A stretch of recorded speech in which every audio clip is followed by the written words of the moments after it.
여유로운 오후 시청자 여러분, 다시 찾아주셔서 감사합니다. 시청자 여러분, 한 여성의 인생에서 자신이 온 마음을 다해 사랑했던 남편과 정성을 다해 일군 가정에게 버림받는 것보다 더 큰 고통이 또 있을까요? 저는 그 지독한 고통을 겪었고 어린 아들의 손을 잡은 채 맨몸으로 길거리에 나앉아야 했습니다. 제 인생이 절망의 대에 빠졌다고 생각했습니다. 하지만 여러분, 때로는 가장 어둡고 거센 폭풍우 속에서 전혀 예상치 못한 곳에서 한 줄기 빛이 비치기도 합니다. 오늘 제가 들려드릴 이야기는 차갑게 식어버린 빵 한 조각에서 시작된 굴욕으로 시작했지만 결국 한 여성의 강인한 의지와 사랑으로 이어진 여정에 대한 이야기입니다. 묵직한 철문이 등 뒤에서 쾅 하고 닫혔습니다. 제 5년간의 청춘과 희생의 마침표를 찍는 듯 건조하고 무자비한 소리였습니다. 밖에는 섣달의 겨울비가 점점 더 거세지고 있었습니다. 차가운 빗방울이 얼굴을 때렸고 뺨을 타고 흐르는 뜨거운 눈물과 뒤섞였습니다. 저는 3살배기 아들 민준이를 품에 꼭 껴안고 뼛속까지 스며드는 추위를 막아주려 애썼습니다. 아이는 제 품에 파고들어 작은 어깨를 바들바들 떨었습니다. 아이는 크고 둥근 눈으로 저를 올려다보며 물었습니다. 엄마, 왜 할머니랑 아빠가 우리를 내쫓았어요? 우리 이제 어디로 가요? 저는 목이 메어 아무 대답도 할 수 없었습니다. 그저 아들을 꼭 껴안을 뿐이었습니다. 심장이 칼로 베이는 듯 아팠습니다. 불과 몇 시간 전까지만 해도 저는 박준영의 아내이자 이 유복한 집안의 며느리였습니다. 하지만 이제 저는 아무것도 가진 것 없이 집에서 쫓겨난 실패한 여자일 뿐이었습니다. 도장 찍어 시어머니 최 여사가 이혼 서류를 탁자 위로 던지며 쏘아붙였습니다. 목소리는 얼음장처럼 차가웠습니다. 우리 준영이 곧 새장가 갈 거니까 오세라. 그 아이는 예쁘고 집안도 좋지. 너처럼 근본도 없는 고아 출신이 아니란 말이다. 넌 더 이상 이 집에 있을 자격이 없어. 저는 남편 준영을 쳐다봤습니다. 온 마음을 다해 사랑했던 그에게서 일말의 보호를 기대했습니다. 하지만 그는 고개를 푹 숙인 채 중얼거렸습니다. 어머니 말씀이 맞아. 우리 이제 안 맞는 것 같아. 그냥 도장 찍어 일 복잡하게 만들지 말고. 그들은 제 모든 것을 빼앗아 갔습니다.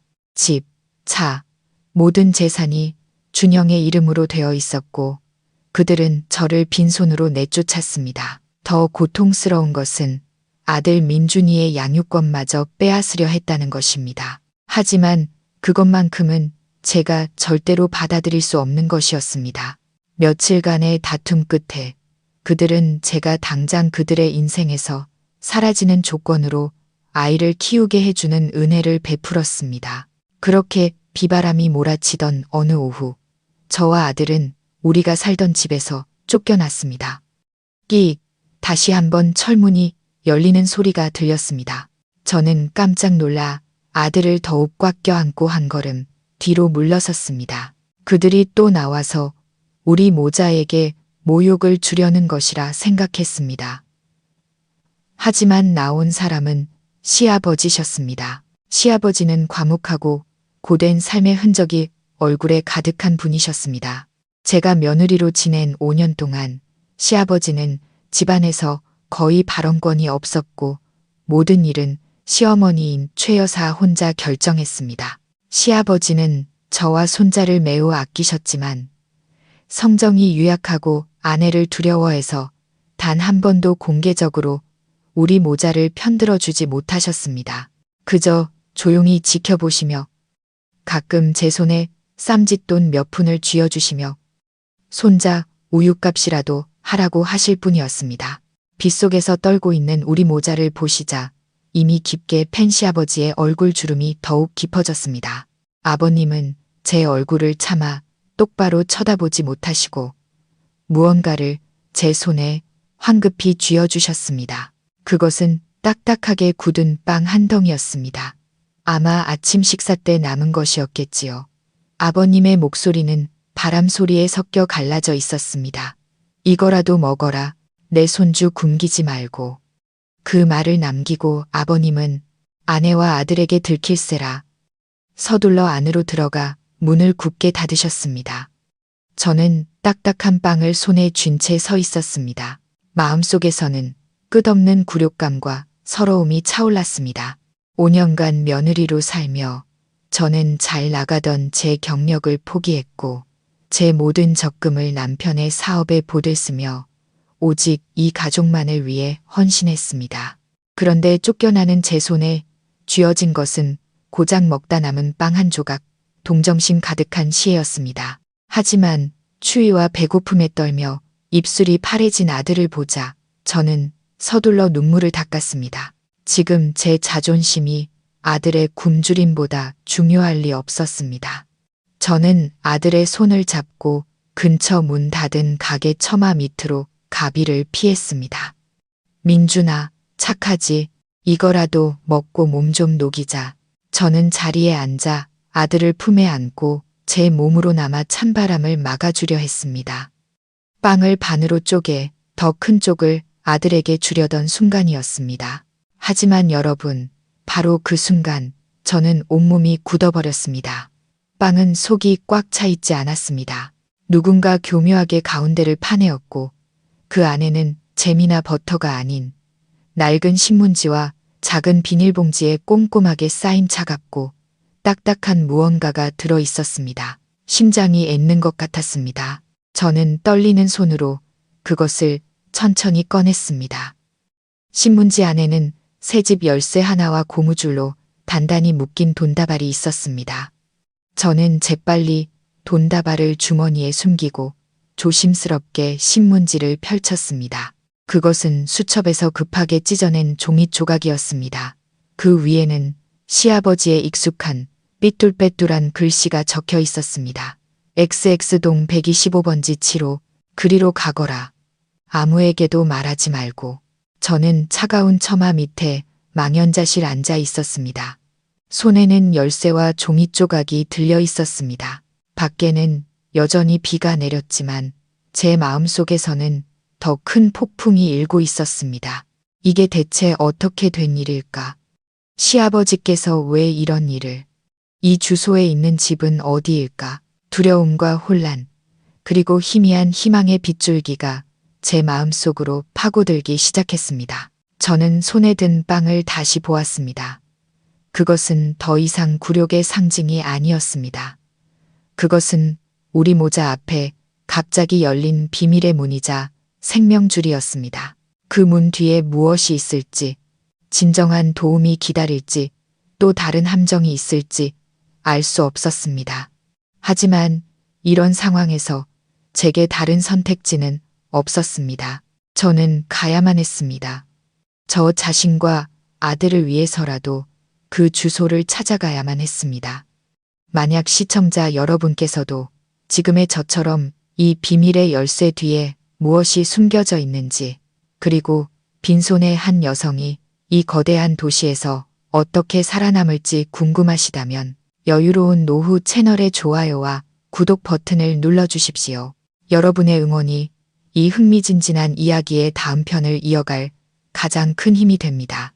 거세던 비가 잦아들고 양철 지붕 위로 빗방울이 규칙적으로 떨어지는 소리만 남았습니다. 빵 몇 조각을 급히 먹은 아들은 지쳤는지 제 품에서 잠이 들었습니다. 저는 아들을 안고 차가운 열쇠와 구겨진 종이 조각을 손에 쥔 채 앉아 있었습니다. 처음의 혼란스러움은 점차 굳은 결심으로 바뀌었습니다. 앞에 무엇이 있을지 모르지만 이것이 우리 모자의 유일한 희망이었습니다.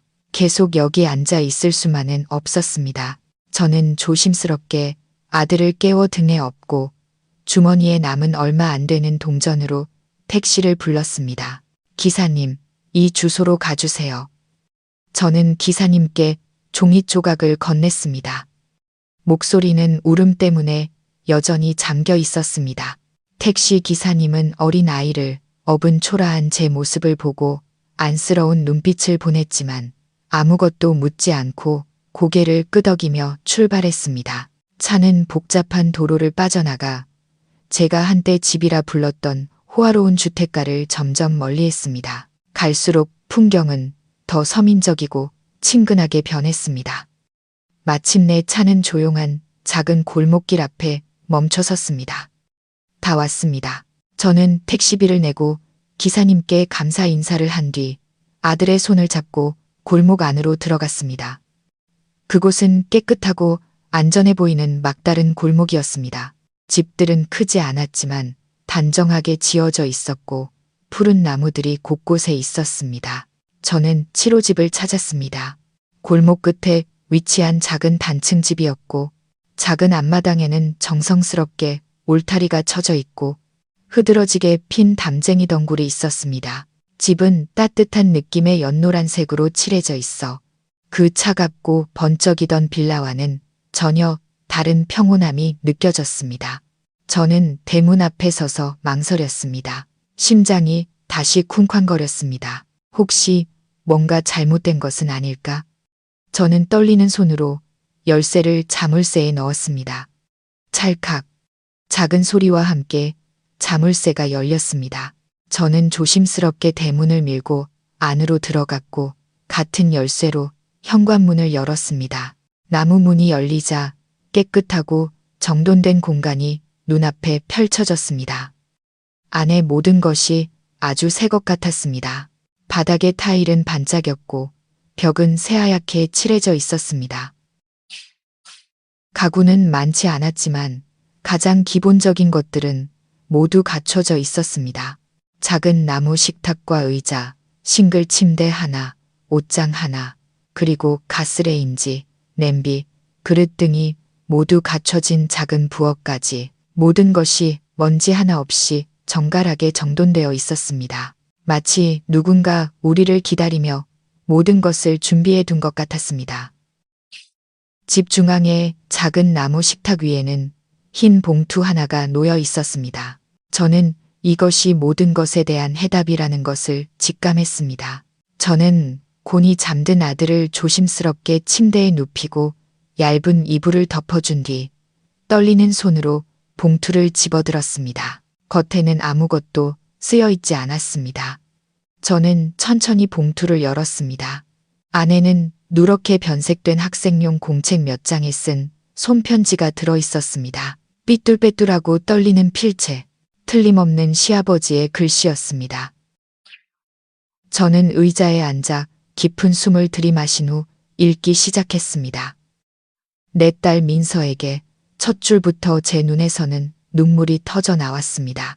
아버님은 저를 딸이라고 부르셨습니다. 이 글을 읽을 때쯤이면 너희 모자는 이미 그 집을 떠났겠구나. 아비가 미안하다. 못난 시아비, 무력한 할아비라서 정말 미안하다. 나는 모든 것을 보았다.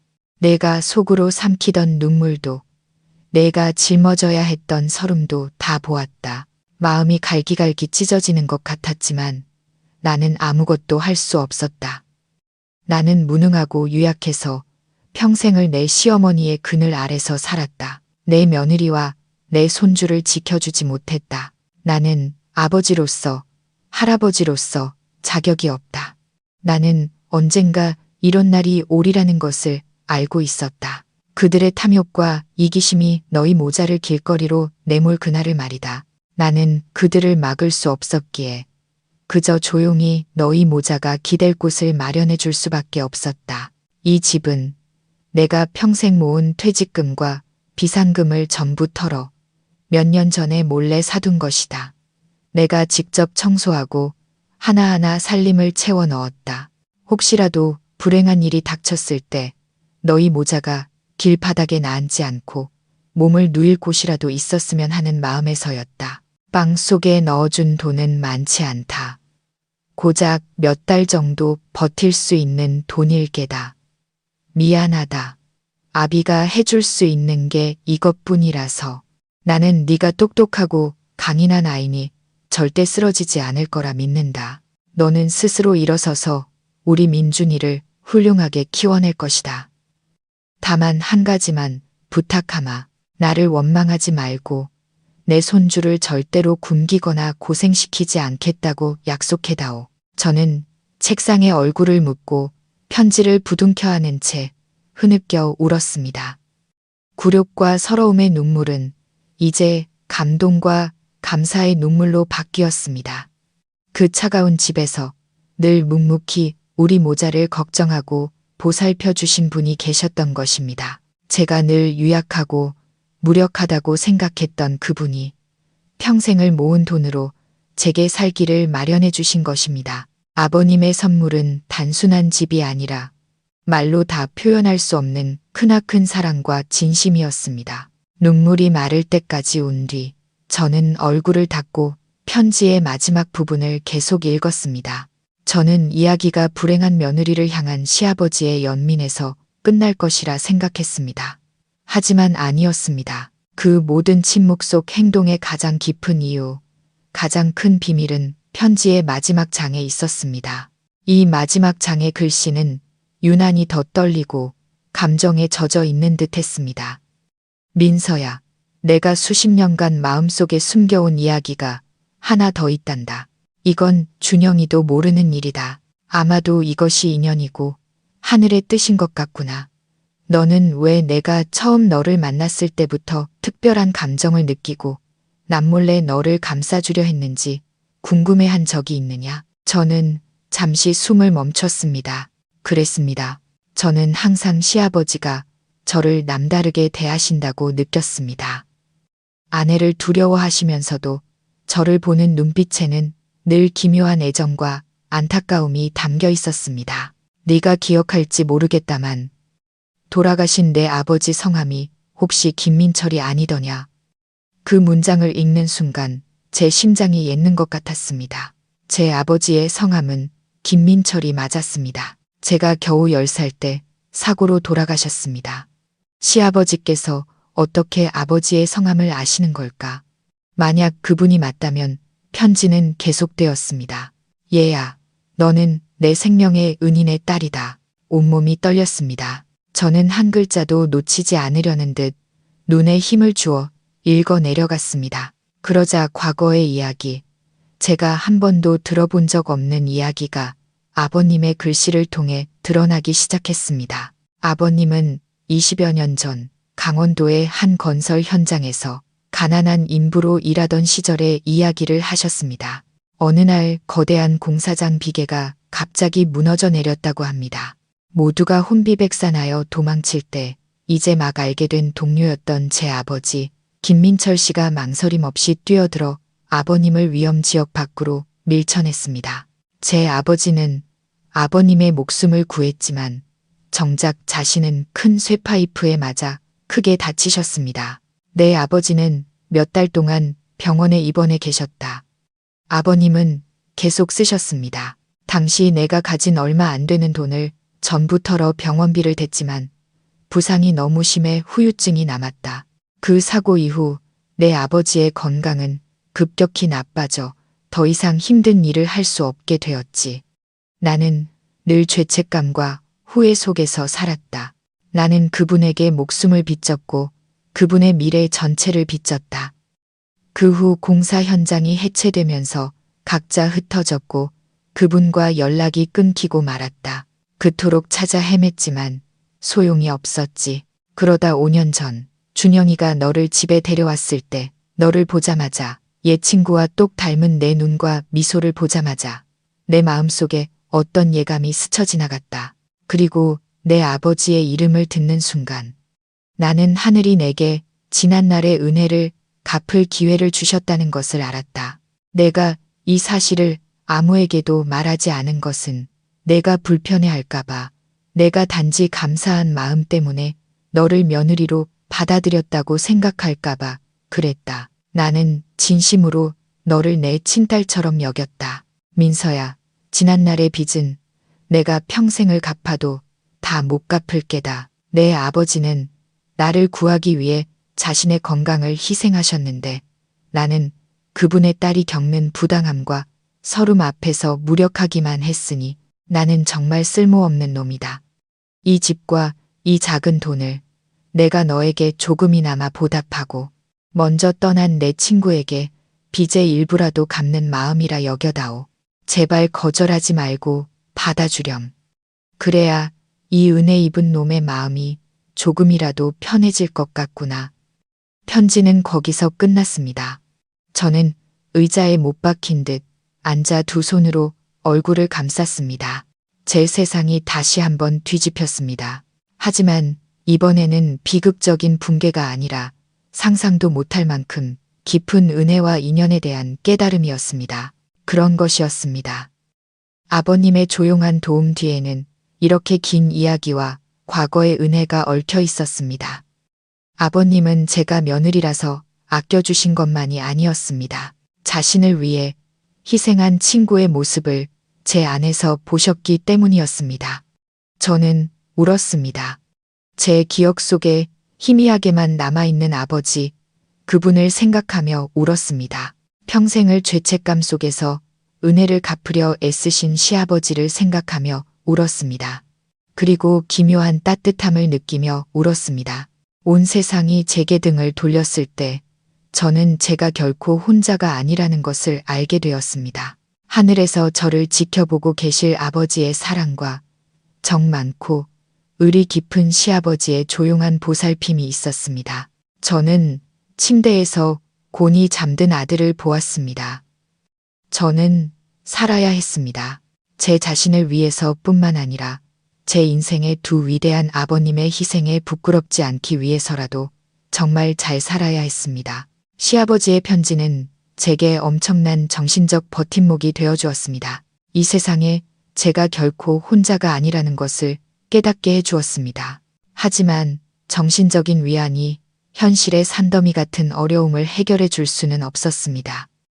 아버님께서 남겨주신 작은 집은 값을 매길 수 없는 선물이었습니다. 우리 모자에게 머리 누일 곳, 안전한 보금자리를 마련해 주었습니다. 하지만 이 물가 비싼 도시에서 살아가려면 집만으로는 부족했습니다. 빵 속에 들어있던 돈을 세어보니 겨우 50만 원이었습니다. 퇴직 후 아내에게 의존해 살던 노인에게는 그것이 몰래 모을 수 있었던 전부였을 겁니다. 저는 무한히 감사했지만 그 적은 돈이 모래사장에 소금 한 줌 같다는 것도 알았습니다. 고작 한두 달치 식비와 공과금을 내고 나면 없어질 돈이었습니다. 그 후에는 저는 가만히 앉아 또 다른 기적을 기다릴 수만은 없었습니다. 스스로 일어서야 했고 스스로 살 길을 찾아야 했습니다. 저는 더 이상 꿈 많던 전문대 졸업생이 아니었습니다. 5년간 아내와 엄마로 살면서 예전에 배웠던 전문 지식은 다 잊어버렸습니다. 제 졸업장도 이미 낡은 것이 되었습니다. 채용 담당자들의 눈에 저는 그저 30대의 경력도 없고 어린 아이까지 딸린 여자일 뿐이었습니다. 몇 군데 회사에 지원해 봤지만 모두 정중하게 거절당했습니다. 이력서는 훌륭하시네요. 나중에 연락드리겠습니다. 그 말은 이제 외울 지경이었습니다. 나중에가 절대를 의미한다는 것을 저는 잘 알았습니다. 절망감이 제 마음속에 스며들기 시작했습니다. 아들이 잠든 밤이면 저는 고요한 집에 홀로 앉아 눈물을 쏟아냈습니다. 제 자신이 너무나 무능하게 느껴졌습니다. 그 빌라에서의 생활이 떠올랐습니다. 무시당하고 굴욕을 겪었지만 적어도 먹고 사는 걱정은 하지 않았습니다. 하지만 그때 곤히 잠든 아들의 천사 같은 얼굴이 저를 나약함의 늪에서 끌어내 주었습니다. 저는 무너질 수 없었습니다. 내가 무너지면 내 아들은 어떻게 될까? 저는 아들을 위해 살아야 했고 싸워야 했습니다. 저는 눈물을 닦고 큰 일을 할 수 없다면 가장 작은 일부터 시작하기로 결심했습니다. 아무도 나를 고용해 주지 않는다면 내가 나 자신을 고용하면 되는 것이었습니다. 저는 아마 누구도 상상하지 못했을 일로 제 생계유지 여정을 시작했습니다. 설거지 아르바이트였습니다. 제가 사는 골목 입구에 손님이 아주 많은 국밥집이 하나 있었습니다. 매일 그 앞을 지날 때마다 산더미처럼 쌓인 그릇들을 치우느라 분주한 모습을 보았습니다. 저는 용기를 내어 가게로 들어가 주인 아주머니께 여쭈었습니다. 저기 혹시 설거지할 사람 필요하지 않으세요?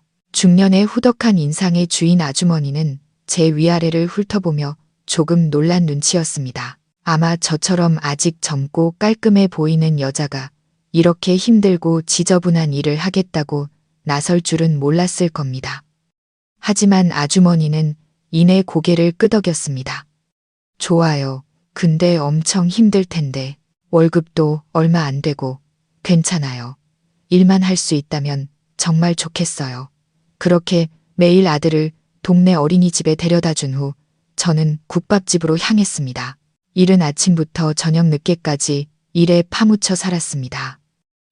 부엌일과 빨래에만 익숙했던 제 두 손은 이제 하루 종일 세제와 기름때에 절어 있어야 했습니다.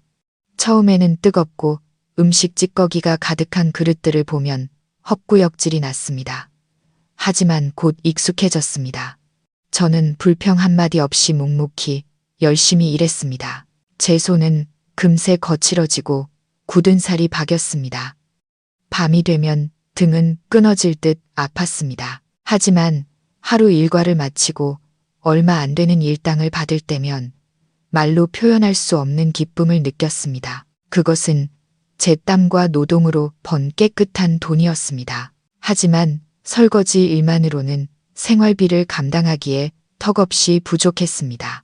아들 학원비와 식비를 제하고 나면 남는 돈이 거의 없었습니다. 저는 더 일해야 했습니다.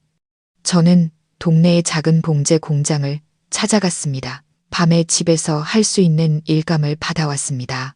아들 저녁을 먹이고 씻기고 공부를 가르치고 재운 후에 저는 중고로 산 낡은 재봉틀 앞에 홀로 앉았습니다. 드르륵 드르륵 재봉틀 소리가 아들의 숨소리와 함께 고요한 밤에 규칙적으로 울려 퍼졌습니다. 저는 눈이 침침해져 더 이상 뜰 수 없을 때까지 쉬지 않고 바느질을 했습니다. 매일 밤 겨우 몇 시간만 잠을 잤습니다. 동이 트기도 전에 일어나 아들 아침을 챙기고 또다시 분주한 하루를 시작했습니다. 우리 모자의 삶은 그렇게 고되고 부족했지만 더없이 따뜻했습니다. 우리의 작은 집에는 비싼 가구는 없었지만 언제나 깨끗하고 정돈되어 있었고 아이의 웃음소리가 가득했습니다. 아들 민준이는 아주 착하고 철이 빨리 들었습니다. 엄마가 힘든 것을 알고 절대 무언가를 사달라고 조르지 않았습니다. 스스로 공부하고 장난감도 혼자 정리했습니다. 가끔은 제게 달려와 작은 고사리 손으로 등을 두드려 주기도 했습니다. 엄마, 힘들어요. 내가 안마해 줄게요. 그럴 때면 제 안의 모든 피로가 눈 녹듯 사라졌습니다. 아들은 제 삶의 원동력이자 유일한 이유였습니다. 저는 전 시댁 식구들과의 모든 연락을 완전히 끊었습니다. 그들이 어떻게 사는지 알고 싶지도 알 필요도 없었습니다. 그 과거는 꾸러미에 싸서 마음 한구석에 깊이 묻어두었습니다. 하지만 가끔 꿈속에서 시아버지의 모습이 보였습니다. 저는 아버님이 걱정되었습니다. 건강하신지 최 여사와 준영에게 구박받고 계시지는 않은지. 하지만 제가 할 수 있는 일은 아무것도 없었습니다. 그저 아버님의 안녕을 마음속으로 빌 뿐이었습니다. 저는 우리 모자의 삶과 그들의 삶이 다시는 만나지 않는 두 개의 평행선이 될 것이라 생각했습니다. 하지만 저는 틀렸습니다. 운명의 소용돌이는 다시 한번 가장 짓궂은 방식으로 우리를 끌어당기려 하고 있었습니다. 우리 모자가 고된 생계와 씨름하는 동안 저 호화로운 빌라에서는 새로운 삶이 시작되었습니다. 준영과 세라는 성대한 결혼식을 올렸습니다. 지역 신문은 젊은 건설사 대표와 재벌가 딸의 세기의 결혼식을 대서특필했습니다. 그들은 꿈처럼 아름다운 사랑 이야기, 재능과 가문의 완벽한 결합을 그려냈습니다. 그 이야기 속 어디에도 버림받은 아내인 저에 대한 언급은 단 한 줄도 없었습니다. 저는 그저 흔적도 없이 지워진 과거의 그림자일 뿐이었습니다. 저는 우연히 인터넷에서 그들의 웨딩 사진을 보았습니다. 세라는 값비싼 웨딩드레스를 입고 눈부시게 아름다웠고 만족스러운 미소를 짓고 있었습니다. 준영은 그 옆에서 멋지고 세련된 모습이었습니다. 그들은 정말 잘 어울려 보였습니다. 그 사진을 보고 마음 한구석이 아팠지만 질투 때문이 아니라 제 자신에 대한 서글픔 때문이었습니다. 하지만 저는 곧 그 감정을 떨쳐버렸습니다. 그 삶은 더 이상 제 것이 아니었습니다. 제가 지금 해야 할 일은 우리 모자의 미래에 집중하는 것이었습니다. 저는 부와 걸맞은 새 아내를 얻었으니 준영과 그의 어머니 최 여사의 삶은 더없이 행복할 것이라 생각했습니다. 하지만 세상에 쉬운 일은 없었습니다. 고부 갈등, 그 영원한 전쟁이 바로 그 호화로운 집에서 터져 나왔고 그것은 제가 겪었던 것보다 훨씬 더 격렬했습니다. 최 여사는 집안의 여왕으로 군림하고 아들에게 봉양받으며 저처럼 순종적인 며느리를 두는 것에 익숙해져 있었습니다. 그녀는 새로운 며느리에게도 똑같이 할 수 있을 거라 생각했습니다. 하지만 그녀는 틀렸습니다. 세라는 제가 아니었습니다. 그녀는 어릴 때부터 오냐오냐 자란 비단 옷만 입고 살아있네라는 단어를 모르는 아가씨였습니다. 갈등은 아주 사소한 일에서부터 시작되었습니다. 최 여사는 세라가 요리할 줄 모른다며 매일 배달 음식만 시켜 먹는다고 흉을 봤습니다. 세라는 콧방귀를 뀌며 말했습니다. 어머니, 시대가 어느 때인데 아직도 여자한테 부엌에 들어가라고 하세요. 맛있는 거 드시고 싶으면 요리사를 고용하세요. 전 그런 자질구레한 일에 쓸 시간 없어요. 최 여사는 세라가 게으르다며 점심때까지 자고 집안 청소도 할 줄 모른다고 비난했습니다. 세라는 비웃으며 말했습니다. 집에 일하는 사람이 몇 명인데 제가 손에 물을 묻혀요.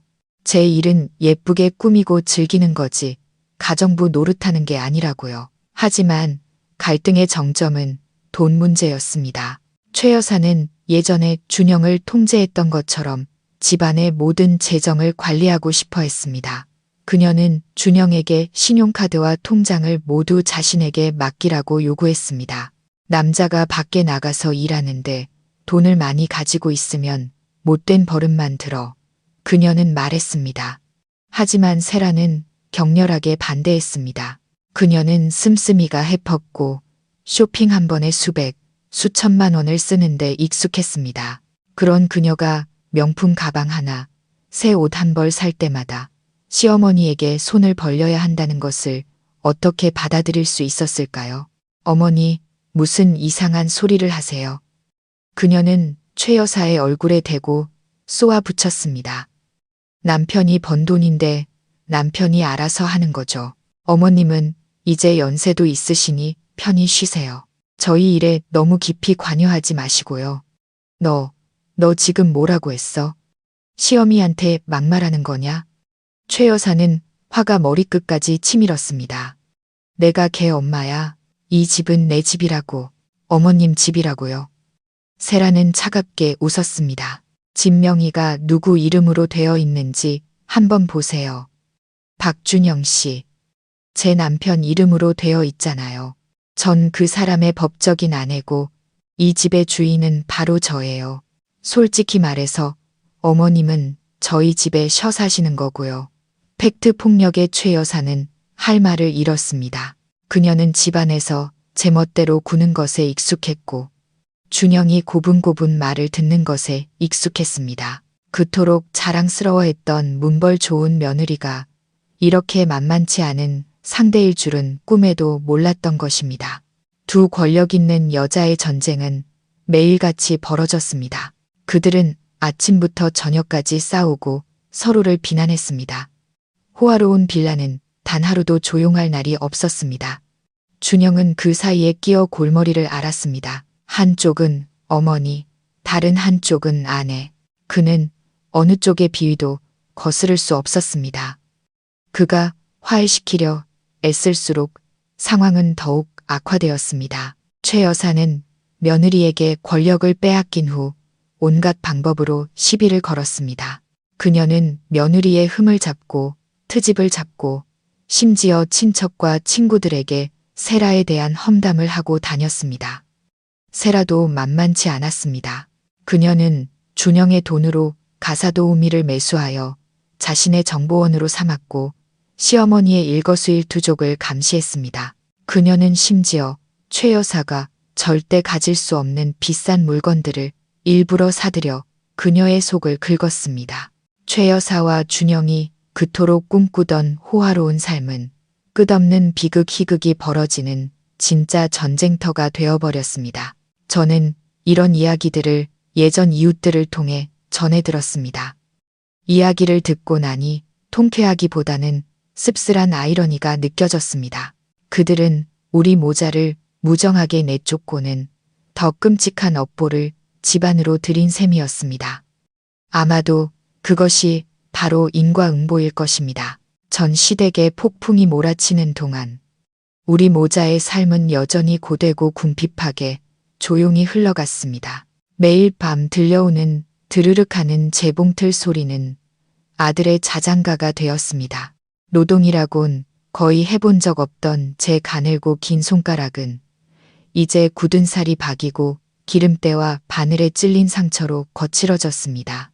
저는 더 이상 거울을 보며 제 신세를 한탄할 시간조차 없었습니다.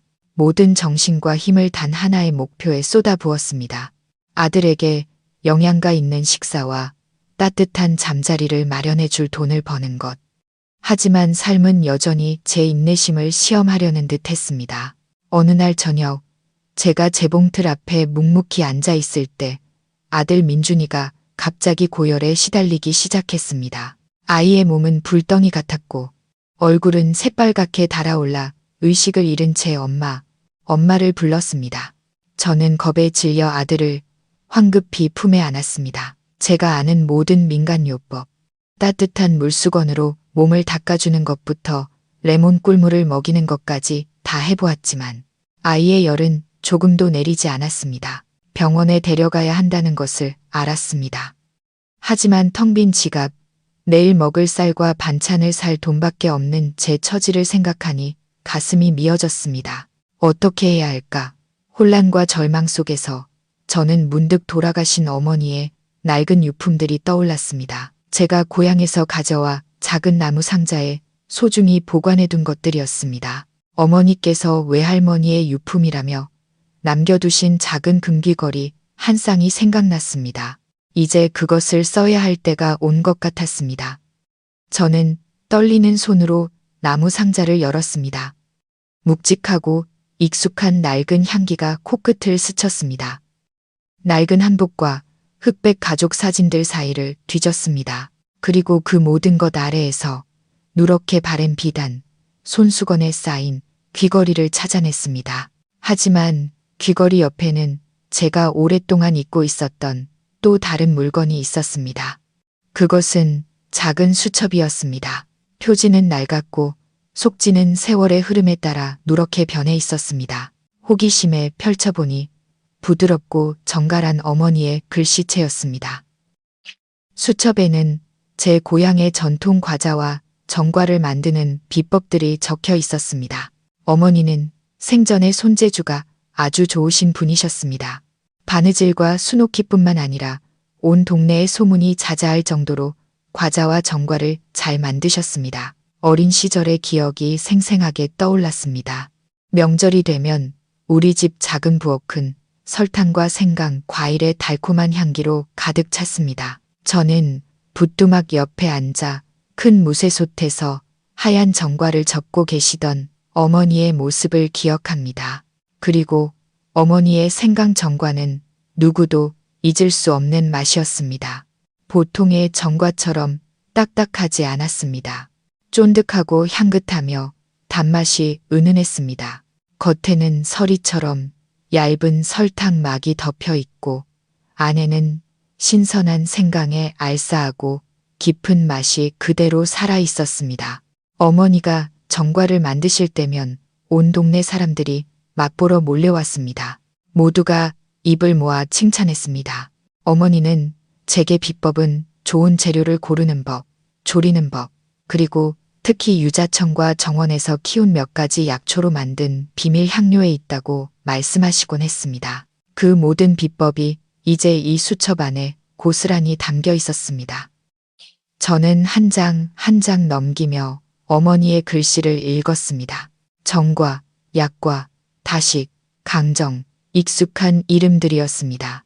각각의 음식은 가난했지만 따뜻하고 행복했던 어린 시절의 달콤한 추억을 불러일으켰습니다. 저는 저도 모르게 미소를 지었고 아픈 아들에 대한 걱정도 잠시 잊었습니다. 하지만 수첩을 덮는 순간 갑자기 한 가지 생각이 제 머릿속을 스쳐 지나갔습니다.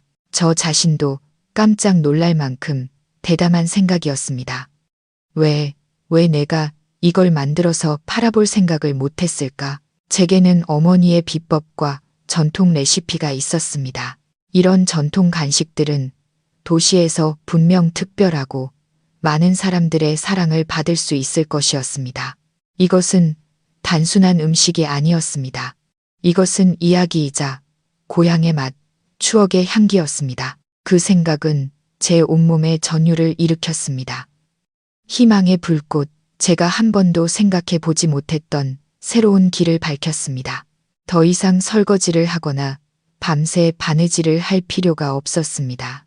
저는 제 손으로 제품을 만들고 저만의 사업을 시작할 수 있었습니다. 저는 단순히 음식을 파는 것이 아니라 이야기를 팔 것이었습니다. 어머니의 이야기, 그녀가 한 조각 한 조각에 담았던 사랑의 이야기를, 하나의 브랜드, 새로운 사업이 바로 그 낡은 유품과 가장 궁핍하고 절망적인 순간에 피어났습니다. 그날 밤 아들을 병원에 데려가 약을 타온 후 아이는 열이 내리고 편안히 잠들었습니다.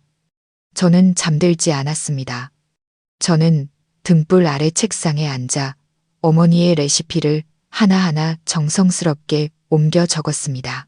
어머니의 귀걸이는 팔지 않았습니다. 그것은 부적이자 정신적인 자산으로 간직하기로 결심했습니다. 창업 자금은 제 두 손과 그동안 푼푼히 모아온 얼마 안 되는 돈으로 시작할 것이었습니다.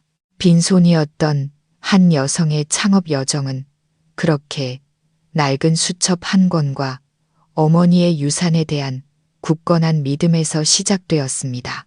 아들 약값으로 쓰고 남은 얼마 안 되는 돈으로 저는 아주 작게 시작할 수밖에 없었습니다. 저는 새벽 도매시장으로 나가 가장 신선한 생강과 연근, 좋은 꿀과 엿을 신중하게 골랐습니다.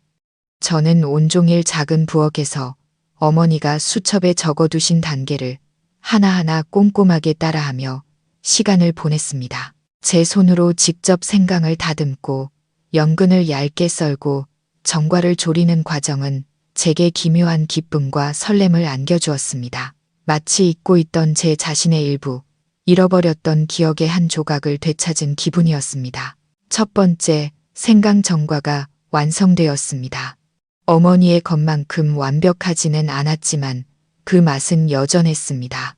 꿀의 은은한 단맛과 생강의 알싸한 향, 그리고 유자청의 상큼함이 어우러져 제 어린 시절의 추억을 전부 일깨웠습니다. 하지만 만들고 나니 어디서 어떻게 팔아야 할지가 막막했습니다. 저는 가게를 얻을 돈도 온라인으로 광고할 경험도 없었습니다. 제게는 낡은 자전거 한 대와 끈기뿐이었습니다. 저는 노점상으로 시작하기로 결심했습니다. 작은 유리 진열장을 구해 자전거 뒤에 달았습니다.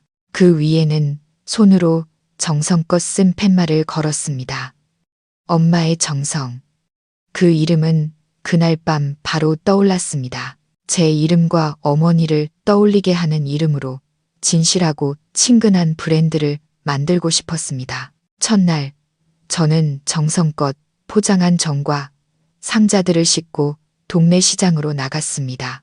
저는 부끄럽고 주눅이 들어 큰 소리로 외치지도 못했습니다. 그저 구석에 조용히 서서 누군가 알아봐 주기를 바랄 뿐이었습니다. 하지만 시끄럽고 붐비는 시장 속에서 제 작은 노점은 거의 눈에 띄지 않았습니다.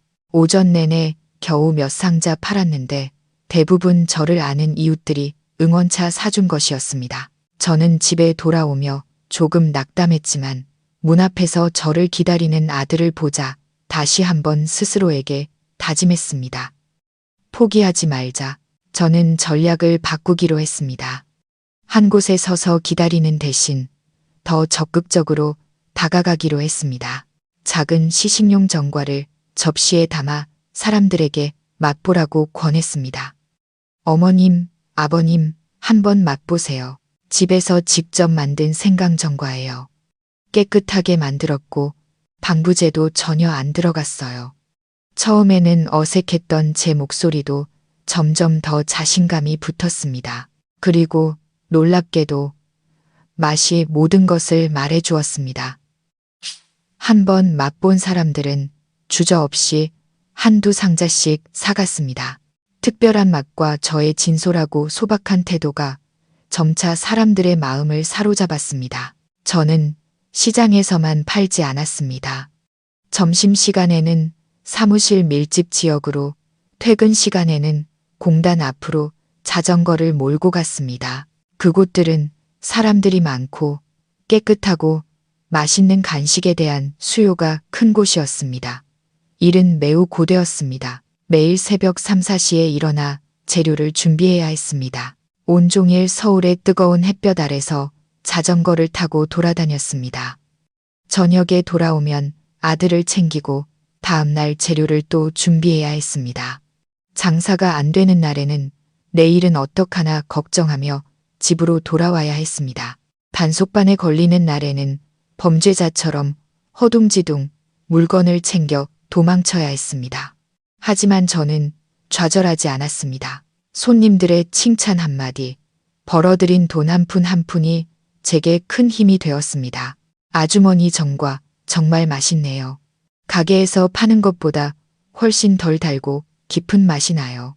우리 딸이 아주머니 전과에 푹 빠졌어요. 이렇게 정직하게 장사하면 분명 성공할 거예요. 그 소박한 말들이 제가 모든 어려움을 극복할 힘을 주었습니다. 제 노점은 점점 사람들에게 익숙해졌습니다. 사람들은 저를 전과 파는 민서 씨라는 친근한 이름으로 부르기 시작했습니다. 그들은 물건만 사는 것이 아니라 제게 안부를 묻고 자신들의 이야기를 나누었습니다. 저는 더 이상 외롭지 않았습니다. 이 거대한 도시 속에서 저는 소박한 사람들의 따뜻한 정을 발견했습니다. 손님은 날마다 늘어났고 저 혼자서는 감당하기 힘들어졌습니다. 저는 사업을 확장해야겠다고 생각하기 시작했습니다. 하지만 자본금은 어디서 구해야 할까? 저는 다시 한번 어려운 문제에 부딪혔습니다. 하지만 하늘은 스스로 돕는 자를 돕는다고 했던가요? 어느 화창한 오후, 제 작은 노점에 운명적인 전환점이자 엄청난 기회가 예고 없이 찾아왔습니다. 저의 노점상 생활은 그렇게 고되지만 소소한 기쁨으로 가득 찬 채 흘러갔습니다. 엄마의 정성 노점은 동네의 익숙한 풍경이 되었고 고된 하루 일과를 마친 사람들에게 달콤한 쉼터가 되어 주었습니다. 저는 안정적인 단골 고객층을 확보했고 덕분에 우리 모자는 풍족하지는 않아도 예전처럼 끼니를 걱정할 필요는 없게 되었습니다. 저는 이대로 작은 수레에 만족하며 살아가도 좋다고 생각했습니다. 아들이 제대로 먹고 공부할 수만 있다면 그것으로 충분했습니다. 하지만 운명은 저를 위해 훨씬 더 큰 계획을 준비해 두고 있었던 것 같습니다. 그날은 유난히 무더운 토요일 오후였습니다. 저는 늘 하던 대로 큰 공단 정문 근처에서 장사를 하고 있었습니다. 퇴근 시간이 되자 노동자들이 쏟아져 나왔습니다. 제 노점도 손님들로 붐볐습니다. 제가 한참 전과를 저울에 달고 포장하느라 분주할 때 검은색 고급 승용차 한 대가 근처에 멈춰 섰습니다. 차창이 내려오더니 40대쯤으로 보이는 아주 세련된 차림의 여성이 저를 불렀습니다. 아가씨, 종류별로 조금씩 맛 좀 볼 수 있을까요? 그녀는 부드럽고 품위 있는 목소리로 말했습니다. 저는 조금 놀랐습니다. 제 손님은 대부분 노동자나 학생들이었고 이렇게 고급 차를 탄 손님이 들르는 일은 드물었기 때문입니다. 하지만 저는 금세 평정심을 되찾고 웃으며 종류별로 전과와 과자를 작은 상자에 담아드렸습니다. 그녀는 바로 가지 않았습니다. 차 안에서 생강정과 상자를 열어 하나 맛보았습니다. 저는 그녀가 살짝 눈을 감는 것을 보았습니다. 얼굴에는 놀라움과 감탄의 표정이 역력했습니다. 그녀는 한 조각 더 먹고 다른 종류의 과자들도 맛보았습니다. 잠시 후 그녀는 차 문을 열고 내려 제 노점으로 똑바로 걸어왔습니다. 안녕하세요. 그녀는 친근한 미소를 지으며 말했습니다. 저는 프레시마트 구매팀 팀장 이선영입니다. 만나서 반가워요. 프레시마트, 제 심장이 쿵 내려앉았습니다.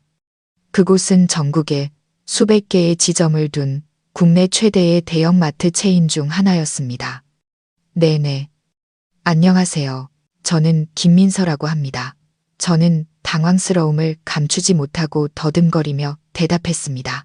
민서 씨, 이 팀장은 호감 가득한 눈빛으로 저를 보며 말했습니다. 민서 씨의 엄마의 정성에 대한 이야기는 저희 회사 직원들을 통해 예전부터 들어왔어요.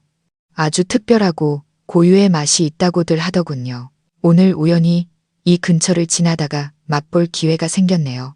솔직히 말씀드리면 상상했던 것보다 훨씬 더 맛있어요. 단순히 맛있는 걸 넘어서 이야기가 있고 혼이 담겨 있는 맛이에요. 아, 감사합니다. 저는 기쁨에 얼굴이 빨개져 그저 작게 대답할 뿐이었습니다. 본론부터 말씀드릴게요. 이 팀장의 목소리가 한결 전문적으로 변했습니다. 저희 프레시마트에서는 곧 론칭할 프리미엄 전통식품 코너, 한국의 맛에 입점할 품질 좋고 신뢰할 수 있는 지역 특산물 공급업체를 찾고 있습니다. 그리고 민서 씨의 제품이 저희 기준에 완벽하게 부합한다고 생각해요. 저는 그 자리에 얼어붙었고 귀가 멍멍해졌습니다. 제가 잘못 들은 걸까요? 프레시마트 같은 대기업이 저 같은 노점상과 협력하고 싶다고 저기 그 말씀은 제 말은 민서 씨를 저희 프레시마트 시스템의 전통한과 독점 공급업체로 모시고 싶다는 뜻입니다. 이 팀장은 단호하게 말했습니다. 물론 그 전에 저희의 엄격한 품질 검증 절차를 거쳐야 하겠지만 이 정도 맛이라면 문제 없을 거라고 확신해요. 하지만 저는 그냥 수작업으로 만드는 작은 가게일 뿐인데요. 저는 더듬거리며 말했습니다. 대형마트 전체에 납품할 만큼 많은 양을 만들 수가 없어요. 그게 바로 제가 말씀드리고 싶은 두 번째 문제입니다. 이 팀장은 제 어려움을 이미 예상했다는 듯 말했습니다. 자본과 생산 규모에 어려움을 겪고 계시다는 걸 알고 있습니다. 그래서 저희 프레시마트에는 잠재력 있는 공급업체를 지원하는 정책이 있습니다. 저희가 민서 씨가 공장을 임대하고 기계를 구입해서 규모를 확장할 수 있을 만큼의 계약금을 선지급해 드릴 수 있습니다. 그 대신 일정 기간 동안 저희에게 독점적으로 제품을 공급해 주셔야 하고요. 기회, 상상도 할 수 없을 만큼 거대한 기회가 제 눈앞에 놓였습니다. 이것은 단순한 주문이 아니었습니다. 이것은 제 엄마의 정성 브랜드를 작은 노점에서 전국적인 브랜드로 도약시킬 수 있는 발판이자 길이었습니다. 제가 감히 꿈꿔본 적도 없는 꿈이 이제 손에 잡힐 듯 가까이 있었습니다. 하지만 기쁨과 함께 엄청난 걱정이 밀려왔습니다. 이것은 도박이었습니다. 이 기회를 잡는다는 것은 제 어깨에 거대한 책임을 짊어져야 한다는 의미였습니다.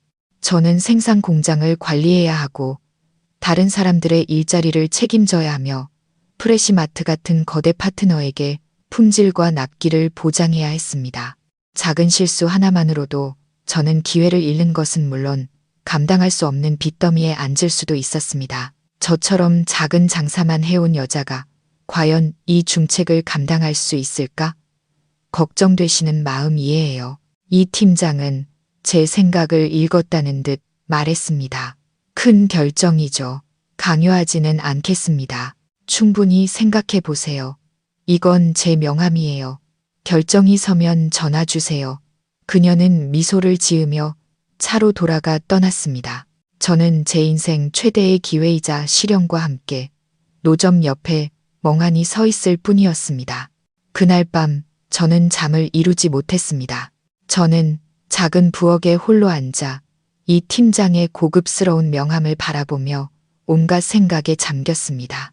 기회와 위험, 희망과 두려움, 그것들이 뒤엉켜 저는 도저히 결정을 내릴 수가 없었습니다. 제 안의 절반은 소리쳤습니다. 잡아, 민서야. 이건 인생을 바꿀 기회야. 이 지긋지긋한 가난에서 벗어나서 내 아들에게 더 나은 미래를 줄 수 있는 유일한 길이라고. 하지만 나머지 절반은 두려움에 떨었습니다. 내가 할 수 있겠어? 넌 배운 것도 없는 시골 여자일 뿐이야. 내가 무슨 경험이 있어서 공장을 운영해? 만약 실패하면 어떡할 건데? 너 때문에 얼마나 많은 사람이 더 힘들어지겠어? 저는 그렇게 새벽이 올 때까지 제 자신과 싸우고 갈등했습니다. 그리고 새날의 첫 햇살이 창틈으로 스며들 때 저는 곤히 잠든 아들을 보았습니다. 그 천사 같은 얼굴은 너무나 평화로웠습니다. 제게 살 길을 열어주신 시아버지를 생각했습니다. 제게 귀한 유산을 남겨주신 어머니를 생각했습니다. 그리고 저는 더 이상 물러설 수 없다는 것을 알았습니다. 저는 이 노점상에 영원히 안주할 수 없었습니다. 저는 기회를 잡아야 했습니다. 저 자신을 위해서뿐만 아니라 저를 믿고 사랑해준 모든 사람들을 위해서 저는 결정을 내렸습니다. 그날 아침 저는 이 팀장에게 전화를 걸었습니다. 여보세요. 이 팀장님, 저 민서예요. 저 충분히 생각해봤어요.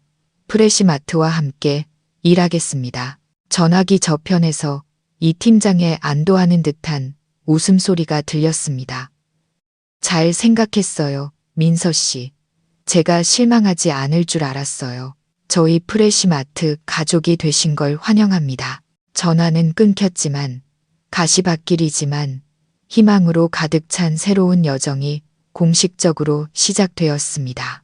프레시마트에서 선지급한 계약금은 정말 큰 돈이었고 제가 많은 일을 할 수 있게 해주었습니다. 하지만 식품 안전 기준에 맞는 생산 공장을 짓고 현대적인 기계를 구입하기에는 여전히 부족한 금액이었습니다.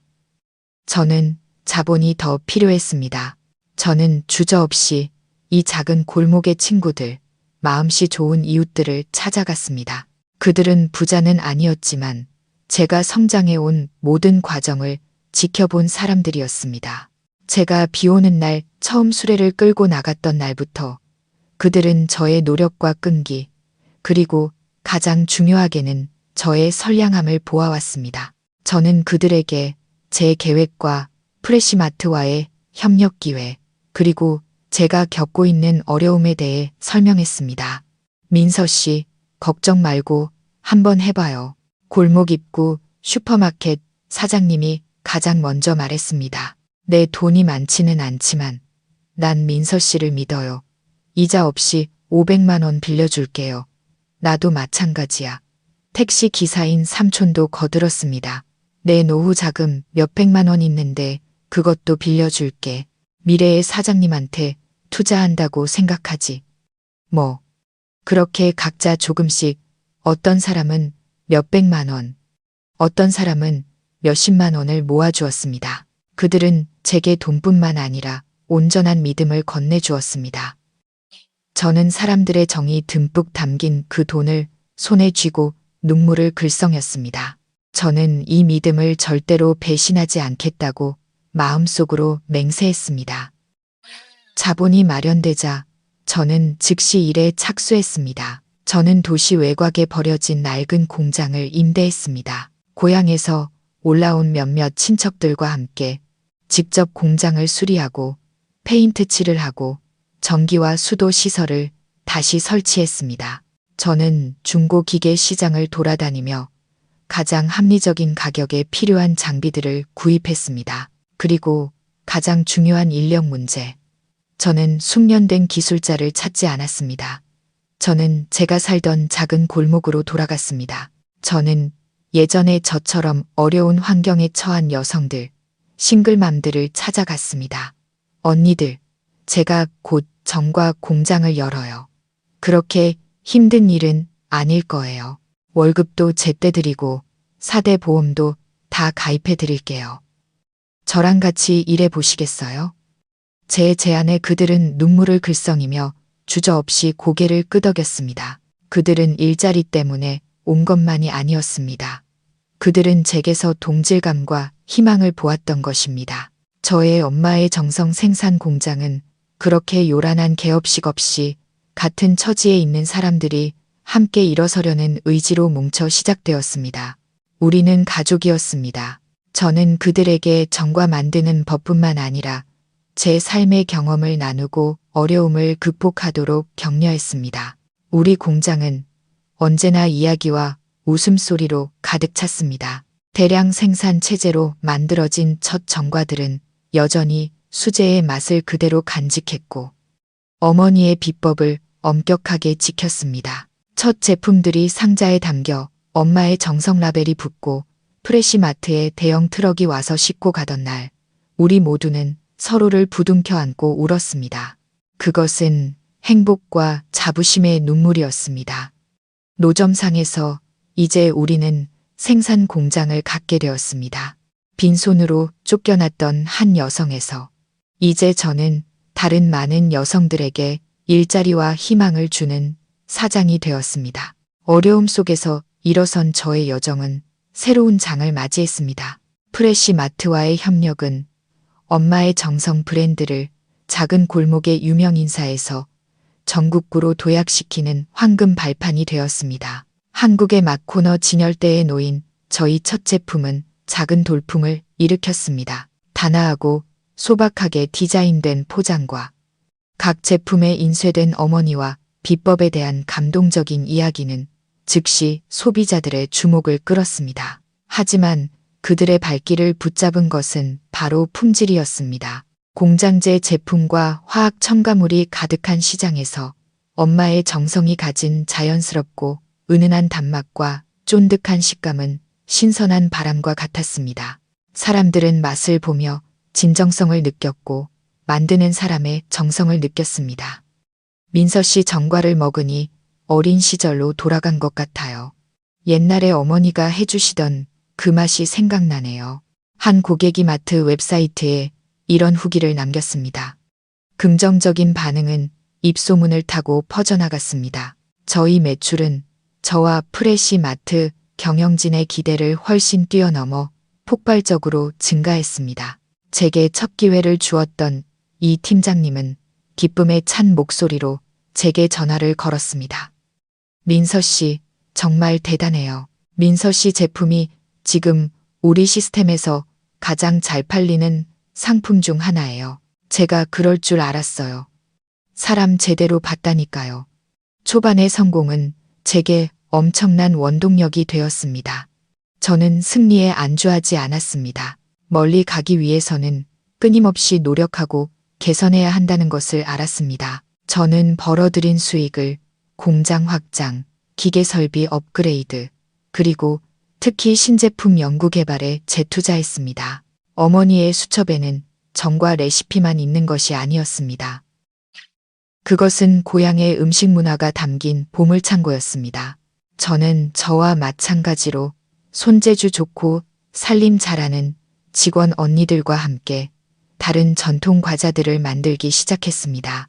쫀득한 약과 달콤한 매작과 알록달록한 떡까지 새로운 제품이 나올 때마다 우리는 재료 선정부터 포장 방식까지 전통의 맛을 지키면서도 위생과 안전을 보장하기 위해 세심한 노력을 기울였습니다. 엄마의 정성의 신제품들은 계속해서 뜨거운 반응을 얻었습니다. 제 브랜드는 더 이상 정과만으로 알려지지 않았고 고향의 맛을 대표하는 상징이 되었습니다. 성공은 계속되었습니다. 프레시마트 독점 공급업체에서 시작하여 다른 여러 대형마트와 프리미엄 식품점에서도 협력 제안이 들어왔습니다. 제 공장은 점점 더 확장되었고 직원 수도 늘어났습니다. 저는 지역의 수백 명의 어려운 여성들에게 안정적인 일자리를 제공했습니다. 그들은 더 이상 고용인이 아니라 저의 동반자이자 친한 자매가 되었습니다.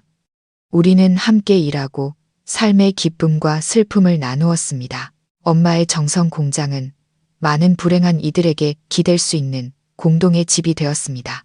또 한 번의 큰 전환점은 한국 시장을 조사하러 온 일본의 한 기업 대표단이 우연히 프레시마트 지점에 들러 제 제품을 맛보면서 찾아왔습니다. 그들은 섬세한 맛과 인간미 넘치는 브랜드 스토리에 깊은 감명을 받았습니다. 그들은 먼저 연락을 해와 세계에서 가장 까다로운 시장 중 하나인 일본 시장에 엄마의 정성 제품을 수입하여 유통하고 싶다고 제안했습니다. 첫 수출 물량은 많지 않았지만 그 의미는 엄청났습니다. 그것은 한국 브랜드의 품질과 수준을 증명한 것이었습니다. 엄마의 정성은 더 이상 고향의 맛이 아니라 세계로 뻗어나가는 한국의 맛이 되었습니다. 시간은 쏜살같이 흘러 3년이 지났습니다. 빈손으로 쫓겨났던 한 여성에서 이제 저는 성공한 여성 기업가가 되었습니다. 우리 모자가 안락하게 살 수 있는 더 넓고 좋은 새 집을 샀습니다. 마음씨 좋은 이웃들에게 빌렸던 은혜의 빚을 원금과 이자까지 모두 갚았습니다. 하지만 사람의 정이라는 빚은 평생 갚아도 다 못 갚을 것임을 저는 압니다. 아들 민준이는 지성과 인성을 모두 기를 수 있는 최고의 국제학교로 전학했습니다. 저는 제 두 손과 머리로 아들에게 밝은 미래를 선물할 수 있게 되었습니다. 가끔 바쁜 업무 속에서 저는 혼자 차를 몰고 옛날 그 빌라 앞을 지나가곤 합니다. 그 집은 여전히 그 자리에 호화롭고 차갑게 서 있습니다. 저는 3년 전 비 오는 오후에 우리 모자가 쫓겨났던 그 묵직한 철문을 바라봅니다. 제 마음에는 더 이상 원망이나 고통의 물결이 일지 않고 그저 평온함만이 감돌았습니다. 그 과거는 비록 쓰라렸지만 제 인생 재기의 출발점이기도 했습니다. 그들의 버림이 없었다면 아마 오늘의 저는 없었을지도 모릅니다. 저는 저를 강하게 만들어준 역경에 조용히 감사했습니다. 제 삶이 날마다 꽃을 피우는 동안 도시의 저편에서는 진짜 폭풍우가 전 시댁의 삶을 휩쓸고 있었습니다. 인과응보의 법칙은 때로 더디게 오지만 한 번 오면 무섭도록 정확했습니다. 준영은 재벌가 딸 세라와 결혼한 후 그토록 꿈꾸던 호화로운 삶을 살게 되었습니다. 장인은 그의 건설 회사를 확장하라며 막대한 자금을 대주었습니다. 그는 비단 옷을 입고 매일 파티를 열며 상류층과 어울렸습니다. 그는 자신의 가난했던 과거를 완전히 잊었고 가장 힘들었던 시절을 함께해 준 아내도 잊었습니다. 하지만 배신과 부족한 능력 위에 세워진 성공은 결코 오래갈 수 없었습니다. 준영은 사실 진정한 사업적 재능이 있는 사람이 아니었습니다. 그의 이전 성공은 대부분 저의 조용한 지원과 제가 아껴 모은 자금 덕분이었습니다. 제가 곁에서 장부를 관리하고 전략을 제시해 주지 않자 그의 회사는 약점을 드러내기 시작했습니다. 그는 자신의 능력 밖의 프로젝트에 뛰어들었고 잘못된 결정을 내렸으며 특히 자금 관리를 전혀 하지 못했습니다.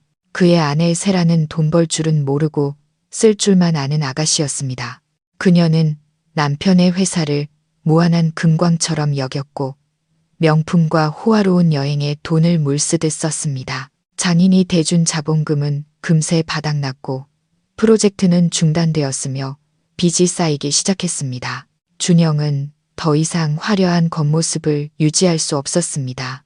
그는 신경질적으로 변했고 술에 의존했으며 집에 돌아와 아내에게 화풀이를 하는 일이 잦아졌습니다. 세라도 만만치 않았습니다. 그녀는 남편의 무능함을 비난하고 비아냥거리기 시작했습니다. 당신이 이렇게 쓸모없는 사람일 줄은 몰랐네요. 우리 아빠 돈은 다 어디다 날린 거예요. 불꽃 튀는 말다툼이 매일같이 벌어져 그들의 빌라는 전쟁터가 되었습니다. 하지만 바람을 심고 가장 큰 폭풍을 수확한 사람은 바로 시어머니 최 여사였습니다. 아들이 부잣집에 장가간 후 그녀는 더욱 거만하고 탐욕스러워졌습니다. 그녀는 아들이 주는 용돈에 만족하지 못했습니다. 그녀는 더 많은 것을 원했습니다.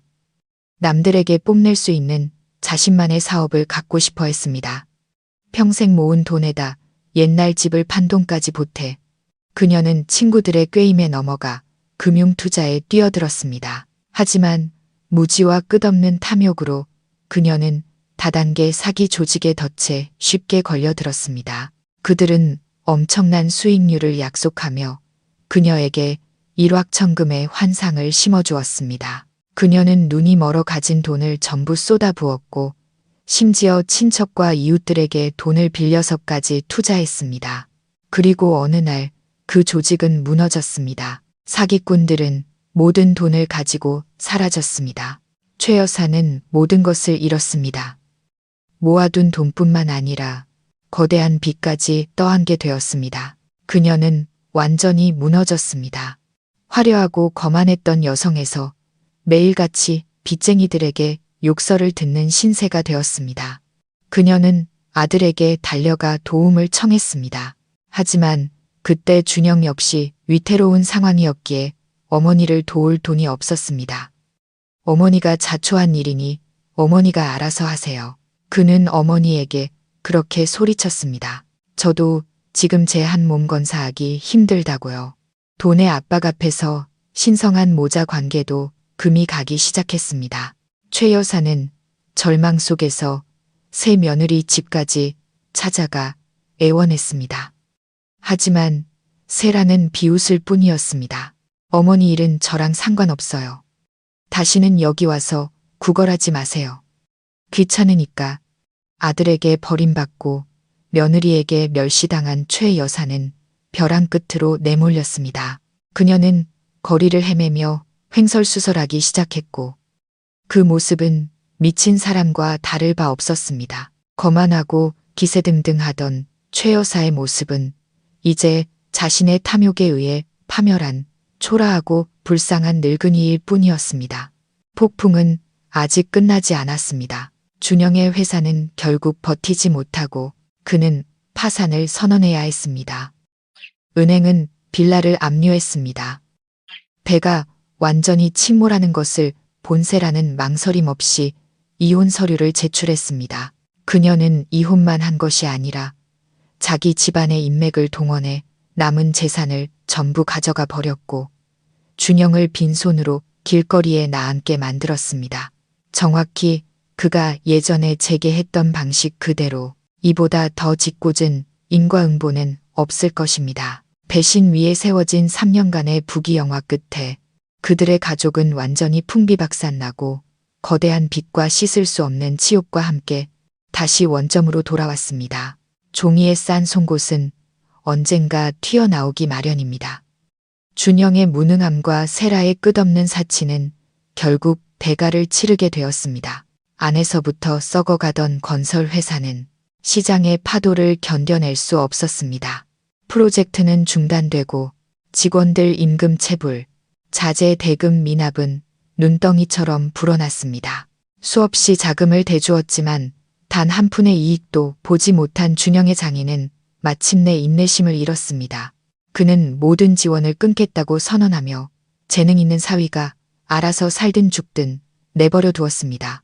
그것이 이미 구멍난 준영의 배를 완전히 침몰시킨 마지막 한 방울의 물이었습니다. 회사가 파산을 선언한 날은 세라가 이혼 서류에 도장을 찍은 날이기도 했습니다. 그녀는 한치의 망설임이나 미련 없이 신속하고 잔인하게 행동했습니다. 그녀는 단순히 떠나기만 한 것이 아니었습니다. 가족의 지원과 유능한 변호사 팀을 등에 업고 그녀는 결혼 초 준영이 생각 없이 서명했던 혼전 계약서의 조항들을 이용해 재산을 분할했습니다. 고급 승용차, 명품들부터 은행 계좌에 남은 얼마 안 되는 돈까지 남은 모든 것이 합법적으로 그녀에게 넘어갔습니다. 그녀는 준영의 마지막 한 방울까지 짜낸 후 아무 일도 없었다는 듯 손을 털고 떠났습니다. 날 원망하지 마요.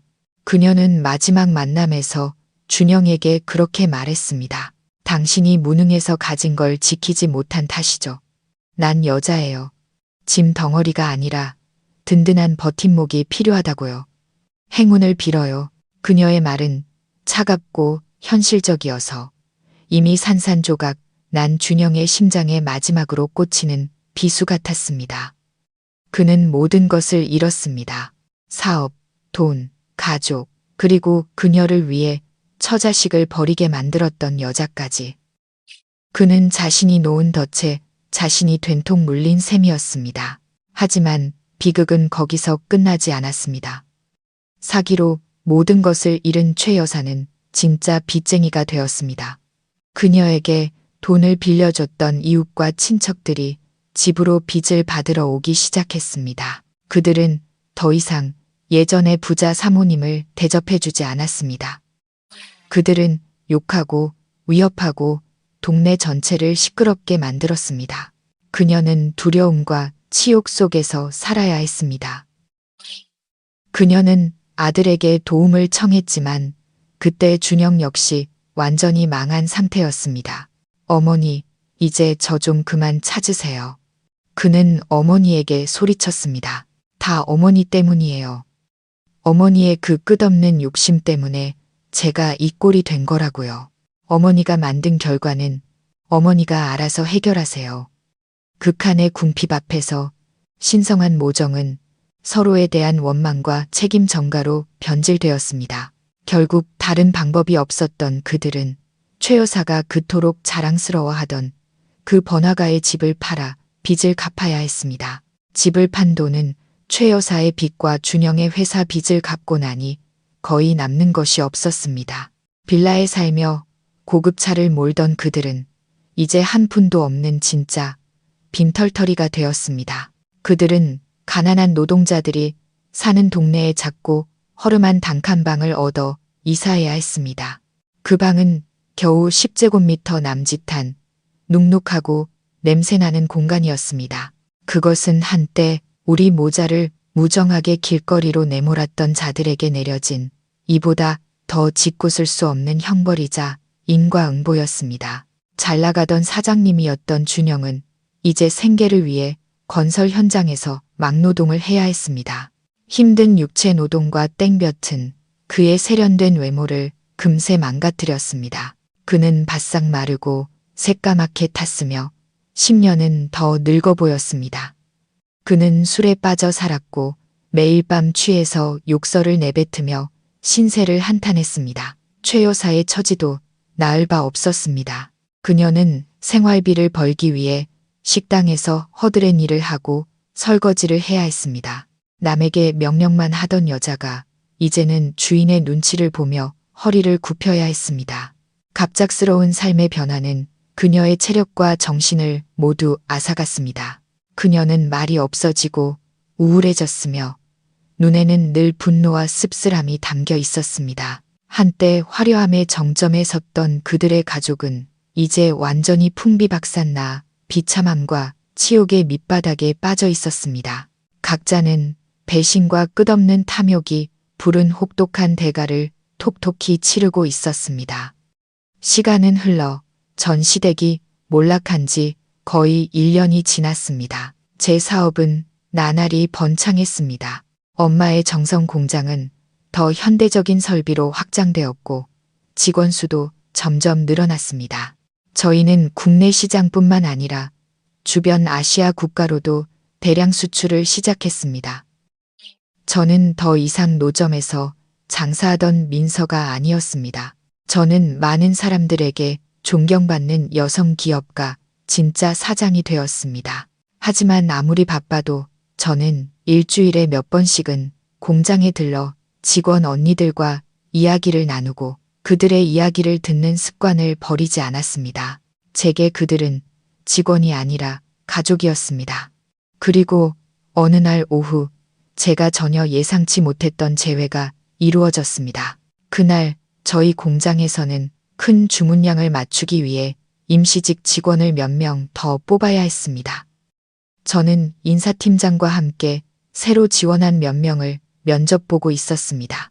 대부분 어려운 환경에 처한 중년 여성들이었습니다. 마지막 지원자가 들어왔을 때 저는 그 자리에 얼어붙었습니다. 온몸이 굳어버렸습니다. 제 앞에는 깡마르고 고생한 흔적이 역력한 한 여인이 서 있었습니다. 머리카락은 절반 이상이 희끗했고 얼굴에는 걱정과 피로로 깊게 팬 주름이 가득했습니다. 그녀는 낡고 색이 바른 옷을 입고 있었고 시선은 바닥에 고정한 채 고개를 들지 못했습니다. 하지만 저는 알아볼 수 있었습니다. 그녀가 아무리 변했어도 저는 그 얼굴을 잊을 수 없었습니다. 바로 최 여사, 제 전 시어머니였습니다. 그녀는 저를 알아보지 못하는 듯 했습니다. 그녀는 예전에 순박하고 조용했던 시골 며느리의 모습에만 익숙했으니까요. 그녀는 지금 이 세련된 사무실 책상 뒤에 앉아 자신의 채용을 결정할 권한을 쥔 사장이 바로 자신이 무정하게 내쫓았던 그 며느리일 줄은 꿈에도 몰랐을 겁니다. 성함과 연세가 어떻게 되시죠? 인사팀장이 절차에 따라 물었습니다. 저는 최명숙이고 올해 55입니다. 그녀는 작은 목소리로 대답했습니다. 예전에 날카롭고 매서운 목소리는 온데간데 없고 약하고 떨리는 목소리뿐이었습니다. 이전에는 어떤 일을 하셨나요? 저는 집에서 살림하고 그냥 작은 장사를 좀. 그녀는 자신의 화려했던 과거를 차마 말하지 못하고 머뭇거렸습니다. 저는 조용히 앉아 그녀를 관찰했습니다. 마음속은 놀라움, 통쾌함, 그리고 이상하게도 씁쓸함이 뒤섞여 혼란스러웠습니다. 한때 저를 발 아래로 내려다보던 그 여인이 이제는 바로 제게서 일자리를 구걸해야 하는 처지가 된 것입니다. 운명의 소용돌이는 참으로 예측할 수 없었습니다. 좋습니다. 저는 제 목소리가 평온하게 들리도록 어떤 감정도 드러나지 않도록 애쓰며 입을 열었습니다. 여기 일은 꽤 힘듭니다. 포장 부서에서 일하시게 될 거고 수습 기간 월급은 200만 원에 점심 식사 제공됩니다. 하실 수 있겠어요? 그 정도의 월급과 좋은 조건을 듣자 최 여사는 고개를 번쩍 들었습니다. 그녀의 눈에 희망의 빛이 스쳤습니다. 그것은 그녀가 처음으로 제 얼굴을 똑바로 쳐다본 순간이었습니다. 그리고 바로 그 순간 그녀의 눈빛이 굳어졌습니다. 희망은 순식간에 경악과 당혹감, 그리고 믿을 수 없다는 표정으로 바뀌었습니다. 그녀의 입술이 파르르 떨렸습니다. 민서, 혹시 너 아니니? 안녕하세요, 어머님. 저는 고개를 끄덕이며 입가에 희미하고 서먹한 미소를 지었습니다. 오랜만이네요. 이런 상황에서 다시 뵙게 될 줄은 몰랐어요. 최 여사는 의자에 주저앉았고 온몸을 사시나무 떨듯 떨었습니다. 그녀는 저를 보다가 현대적인 공장 내부를 둘러보고 바쁘게 일하는 직원들을 보았습니다. 그리고 주식회사 엄마의 정성이라고 쓰인 큰 간판을 보았습니다. 그녀는 마침내 모든 것을 깨달았습니다. 모든 것이 명백해졌습니다. 아, 안 돼. 이럴 리가 없어. 그녀는 정신 나간 사람처럼 중얼거렸습니다. 내가. 그녀는 말을 잇지 못했습니다. 이 진실은 그녀에게 파산보다 더 쓰라리고 남의 집 허드렛 일을 하는 것보다 더 치욕스러웠습니다. 그녀가 가장 무시하고 가차없이 버렸던 사람이 이제는 그녀가 평생 꿈도 꾸지 못할 위치에 서 있었습니다. 그것은 인과응보였고 그녀의 오만과 어리석음에 대한 하늘의 따끔한 회초리였습니다. 이 집꽂은 재회는 전 시댁 식구들의 삶에 비극과 후회로 가득 찬 마지막 장을 열었습니다. 공장에서의 짓궂은 재회는 제 마음속에 형언할 수 없는 여운을 남겼습니다. 그날의 끔찍한 충격 이후 최 여사는 다시 일하러 오지 않았습니다. 그녀는 치욕과 도저히 받아들일 수 없는 진실을 짊어진 채 그림자처럼 조용히 사라졌습니다. 저는 그녀를 해고하라고 지시하지 않았습니다. 그녀처럼 자존심이 강한 사람에게 자신이 내쫓았던 시골 며느리 밑에서 일해야 한다는 사실 자체가 수천 마디의 질책보다 더 가혹한 형벌이라는 것을 알았기 때문입니다.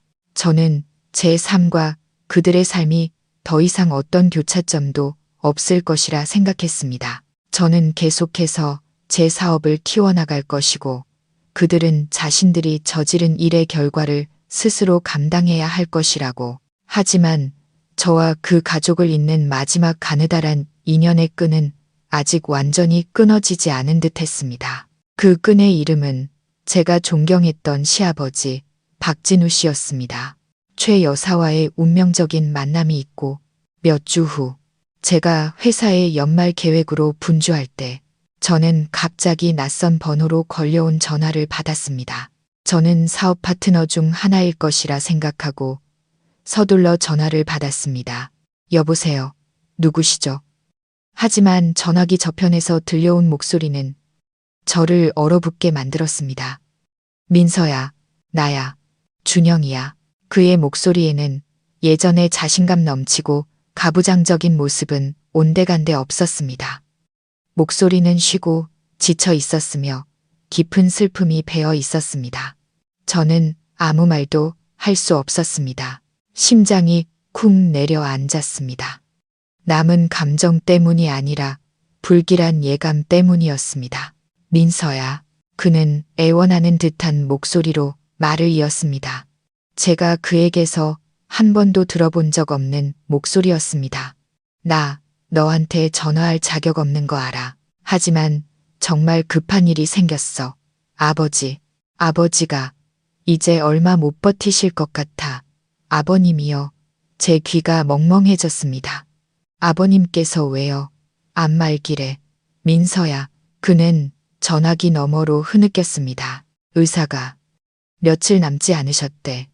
너무 쇠약해지셔서 말씀도 잘 못하셔. 그런데 정신이 드실 때마다 너랑 민준이 이름만 부르셔. 마지막 유언이 너랑 손주를 마지막으로 한번 보고 싶으시다는 거야. 민서야, 제발 부탁할게. 옛정을 생각해서라도 아버지가 너한테 잘해주셨던 걸 생각해서라도 마지막으로 아버님 한 번만 뵈러 와주면 안 될까? 저는 전화를 끊고 온몸을 떨었습니다. 시아버지, 그 온화하고 고생 많으셨던 분. 묵묵히 저를 보살펴 주시고 우리 모자에게 살 길을 열어주셨던 분. 그분이 임종을 앞두고 계시고 마지막 소원이 저와 아들을 만나는 것이라니 가슴이 찢어지는 듯 아팠습니다. 저는 아버님의 모습, 그 마르고 과묵한 모습과 늘 슬픔과 무력감으로 가득 차있던 눈빛을 떠올렸습니다. 비바람 치던 오후, 제 손에 쥐어주셨던 딱딱한 빵 한 덩이를 기억했습니다. 눈물이 쏟아지기 시작했습니다. 하지만 고통과 함께 마음속에서는 갈등이 일었습니다. 돌아가라고, 그곳으로, 그 사람들을 마주하라고, 저를 모욕했던 최 여사를, 저를 배신했던 준영을 마주하라고. 제 마음의 상처는 아물었지만 건드리면 여전히 아팠습니다. 저는 두려웠습니다. 돌아가면 그 고통스러운 기억들이 다시 밀려와 제 영혼을 다시 한번 찢어 놓을까 봐 두려웠습니다. 그리고 제 아들, 저는 아들이 좋지 않은 광경을 보게 하고 싶지 않았습니다. 엄마에게 상처를 줬던 사람들과 마주하게 하고 싶지 않았습니다. 저는 밤새도록 뒤척였습니다. 최 여사의 모진 말들, 준영의 배신을 생각했습니다. 분노가 다시 치밀어 올랐습니다. 그들은 자격이 없어. 내가 돌아갈 자격이 없다고. 하지만 그때 시아버지의 모습, 그 온화한 미소와 편지 속 미안함 가득했던 눈빛, 그리고 내 손주 굶기지 말하던 당부가 떠올랐습니다. 아버님은 죄가 없으셨습니다. 아버님은 우리 모자의 은인이셨습니다. 평생을 죄책감 속에서 살며 보답하려 애쓰셨습니다. 이제 그분이 세상을 떠나시기 전 그 작은 소원 하나를 제가 감히 거절할 수 있을까? 원망은 저와 그들의 문제이지 아버님과는 상관없었습니다. 만약 제 개인적인 원한 때문에 아버님의 마지막 소원을 들어드리지 않는다면 제 양심은 평생 편치 못할 것이었습니다. 저는 제가 그토록 경멸했던 그들과 다를 바 없는 은혜도 모르는 사람이 될 것이었습니다. 다음 날 아침 첫 햇살이 비칠 때 저는 결정을 내렸습니다. 저는 갈 것이었습니다. 며느리로서의 도리를 다하고 한 아버지의 진심에 보답하기 위해 모든 원망과 상처를 내려놓을 것이었습니다. 저는 준영에게 다시 전화를 걸었습니다. 갈게요. 주소 보내주세요. 저는 회사에 며칠 휴가를 내고 믿을 만한 사람들에게 모든 일을 맡겼습니다. 아들에게는 할아버지를 뵈러 시골에 갈 것이라고 할아버지가 많이 편찮으시다고 말했습니다. 아들 민준이는 할아버지를 오랫동안 뵙지 못했지만 여전히 기억하고 있었습니다. 아이는 걱정하며 물었습니다. 할아버지 많이 아파요, 엄마? 제가 할아버지 드릴 선물 있어요. 아이는 자신이 직접 포장한 작은 정과 상자를 내밀었습니다. 아이의 순진한 말에 코끝이 찡해졌습니다. 우리 모자는 시외버스에 올랐습니다. 다시는 발도 들이지 않겠다고 맹세했던 그곳으로 돌아가는 길이었습니다. 하지만 이번 귀한 길에 오르는 제 마음가짐은 완전히 달랐습니다. 저는 더 이상 버림받은 희생자가 아니었습니다. 저는 은혜를 갚고 마지막 작별 인사를 하기 위해 돌아가는 것이었습니다. 준영이 보내준 주소는 그들이 살던 번화가의 집이 아니었고 호화로운 병원도 아니었습니다. 그곳은 8구역의 가난한 노동자 동네, 깊고 눅눅한 작은 골목이었습니다. 그들이 사는 단칸방은 벽에 페인트가 벗겨지고 양철 지붕이 녹슨 허름한 곳이었습니다. 문 앞에 서서 저는 조금 놀랐습니다. 비단 옷을 입고 살던 가족이 이제 이렇게 초라한 곳에서 살아야 한다는 것을 상상할 수 없었습니다. 저는 깊은 숨을 들이마시고 아들의 손을 잡은 뒤 조용히 문을 두드렸습니다. 문이 열리고 제 앞에 서 있는 사람은 준영이었습니다. 그는 더 이상 예전의 멋진 사장님이 아니었습니다. 그는 깡마르고 새까맣게 탔으며 수염은 덥수룩했고 낡고 해진 작업복을 입고 있었습니다. 그는 10년은 더 늙어 보였습니다. 우리 모자를 보자 그는 그 자리에 얼어붙었고 붉어진 눈에는 눈물이 고였습니다. 그는 제 얼굴을 똑바로 쳐다보지 못하고 고개를 숙인 채 중얼거렸습니다. 왔구나. 들어와. 안으로 들어섰습니다. 방은 겨우 15제곱미터 남짓한 어수선하고 답답한 공간이었습니다. 값비싼 물건이라곤 하나도 없었습니다. 플라스틱 의자 몇 개, 낡은 책상, 삐걱거리는 철제 침대가 전부였습니다. 그리고 그 침대 위에는 시아버지께서 누워 계셨습니다. 뼈와 가죽만 남을 정도로 마르셨고 숨소리는 약하고 힘들었습니다. 눈은 감겨 있었고 더 이상 아무것도 인식하지 못하는 듯 했습니다. 침대 옆에는 최 여사가 있었습니다. 그녀 역시 완전히 변해 있었습니다.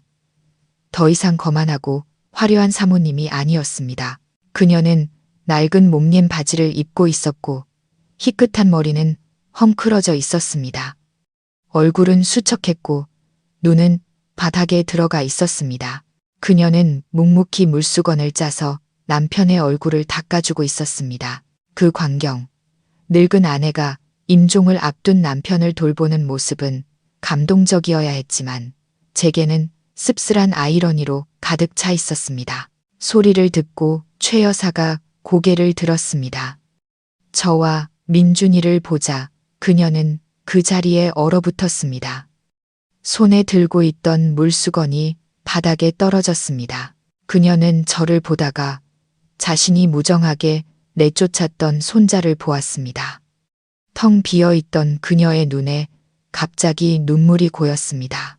그리고 제가 전혀 예상하지 못했던 행동이 일어났습니다.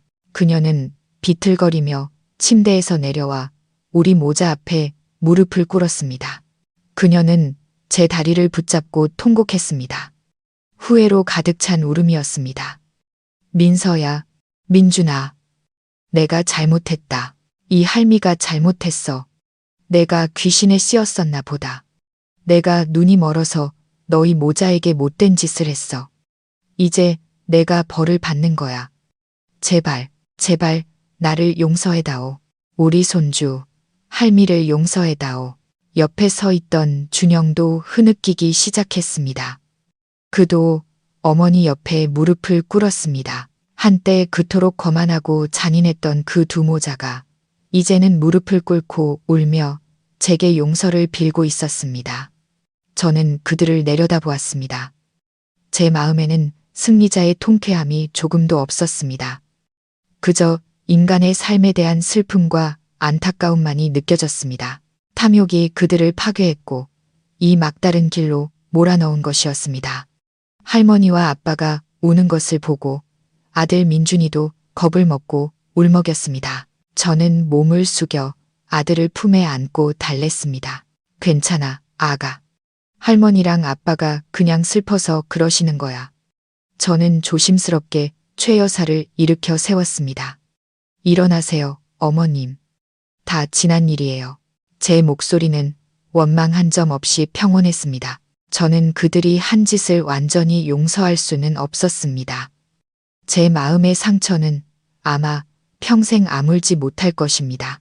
하지만 이 비참한 모습을 보니 더 이상 미워할 수도 없었습니다. 원망하는 마음도 이제는 내려놓아야 할 때가 온 것 같았습니다. 저는 시아버지의 병상으로 다가갔습니다. 차갑고 앙상한 그분의 손을 잡았습니다. 온기가 느껴졌는지 그분의 눈이 천천히 떠졌습니다. 그분은 저를 보고 민준이를 보았습니다. 마른 입술이 움직였습니다. 민서, 민준이, 왔구나. 네 아버님, 저희 왔어요. 저는 그분의 귀에 가까이 대고 목맨 소리로 말했습니다. 민준이도 조심스럽게 다가왔습니다. 할아버지, 저 민준이에요. 할아버지 드리려고 선물 가져왔어요. 아이는 작은 정과 상자를 할아버지의 손바닥에 놓아드렸습니다. 마른 눈가에서 눈물 한 방울이 흘러내렸습니다. 그분은 힘겹게 떨리는 손을 들어 손자의 머리를 쓰다듬었습니다. 수년 만에 처음으로 그분의 입가에 평온한 미소가 번졌습니다. 그리고 천천히 눈을 감으셨습니다. 그분의 마지막 숨결은 가볍고 평화롭게 되섰습니다. 마지막 소원을 이루신 후 평온하게 떠나신 것이었습니다. 시아버지의 장례는 간소하게 치러졌습니다. 저는 통쾌해하지 않았습니다. 저는 남아서 진짜 며느리처럼 모든 장례 절차를 정성껏 도왔습니다. 아들과 함께 도시로 돌아오기 전 저는 조용히 최 여사에게 봉투에 담은 돈을 건넸습니다. 이 돈이 많지는 않지만 어머님과 준영 씨가 한동안 지내시고 어머님 약값으로 쓰세요. 건강 잘 챙기시고요. 최 여사는 떨리는 손으로 봉투를 받았습니다. 그녀는 제 눈을 똑바로 쳐다보지 못하고 고개를 숙인 채 소리 없이 울었습니다. 제가 이렇게 한 것은 그들을 동정해서가 아니었습니다. 시아버지를 위해서였습니다. 하늘에 계신 아버님께서 마음 편히 쉬시길 바랐습니다. 그리고 저 자신을 위해서이기도 했습니다. 저는 아들의 손을 잡고 그 작은 골목을 원망으로 가득 찼던 과거를 떠났습니다. 저는 역경을 이겨냈을 뿐만 아니라 제 안의 증오심까지도 이겨냈습니다. 그들을 용서한 것은 고통을 잊는다는 의미가 아니었습니다. 그것은 과거의 족쇄에서 제 자신을 해방시키는 것이었습니다. 마음이 평온할 때 비로소 진정한 평화와 행복을 찾을 수 있는 것이니까요. 시청자 여러분, 제 이야기는 여기까지입니다. 지나온 길을 돌아보며 저는 많은 것을 배웠습니다. 인생이 우리를 진흙탕 밑바닥까지 밀어 넣더라도 포기하지 않고 선량함과 의지를 잃지 않는다면 우리는 연꽃처럼 흙탕물 속에서도 꽃을 피울 수 있다는 것을요. 관용과 용서는 때로 가장 강력한 무기가 되어 돌처럼 굳은 마음도 움직일 수 있다는 것을요. 그리고 가장 큰 행복은 얼마나 많은 돈을 가졌는지가 아니라 마음의 평화에 있다는 것을요. 시청자 여러분, 이렇게 눈물겹지만 위대했던 민서 씨의 여정이 막을 내렸습니다. 이야기의 마지막 장이 닫힐 때 아마 우리 각자의 마음속에는 깊은 감정들이 자리 잡았을 겁니다. 돈에 눈이 멀어버린 사람들의 배신과 잔인함에 대한 분노, 너무나 많은 부당함을 겪어야 했던 한 성실한 여성에 대한 안타까움, 정 많고 의리 깊은 시아버지의 조용한 사랑에 대한 따뜻함, 그리고 무엇보다도 역경을 딛고 일어선 강인한 의지와 고귀한 용서의 마음에 대한 존경심일 것입니다. 시청자 여러분, 이 이야기는 단순히 고부 갈등이나 배신 혹은 통쾌한 복수극이 아닙니다. 조금 더 깊이 생각해보면 이것은 인간의 존엄성, 선량함의 힘, 그리고 결코 변하지 않는 삶의 인과응보 법칙에 대한 장대한 서사시입니다. 오늘 우리는 판단하기 위해서가 아니라 함께 이야기의 의미를 한 겹씩 벗겨내고 우리 자신의 삶을 더 나은 방향으로 풍파 앞에서 더 굳건하게 만들어줄 귀중한 교훈을 얻기 위해 이 자리에 모였습니다. 첫 번째 교훈이자 이 모든 비극의 근간이 되는 것은 아마도 가정 내 여성의 희생이라는 영원한 주제일 것입니다. 우리 문화에서 남편의 성공을 위해 묵묵히 내조하며 가정을 지키는 아내와 어머니의 모습은 매우 고귀하고 존중받아 마땅한 이미지입니다. 5년 전에 민서 씨는 바로 그 이미지의 완벽한 화신이었습니다. 그녀는 망설임 없이 자신의 경력을 포기하고 자신의 모든 시간과 돈, 젊음을 남편의 미래를 위해 바쳤습니다. 그 희생이 위대했다는 것은 누구도 부정할 수 없습니다. 하지만 이 이야기는 우리에게 뼈아픈 질문을 던집니다. 희생과 자기 파괴의 경계는 어디인가? 희생은 자발적이고 이해받으며 존중받을 때 진정으로 고귀합니다. 하지만 그 희생이 당연하게 여겨지고 무시당하며 심지어 모욕의 빌미로 사용될 때 그것은 더 이상 미덕이 아니라 여성의 삶을 옥죄고 파괴하는 보이지 않는 족쇄가 됩니다. 민서 씨는 단순히 희생한 것이 아니라 자기 자신을 지워버렸습니다. 그녀는 스스로를 자기 집의 그림자, 무급 가사도우미로 만들었습니다.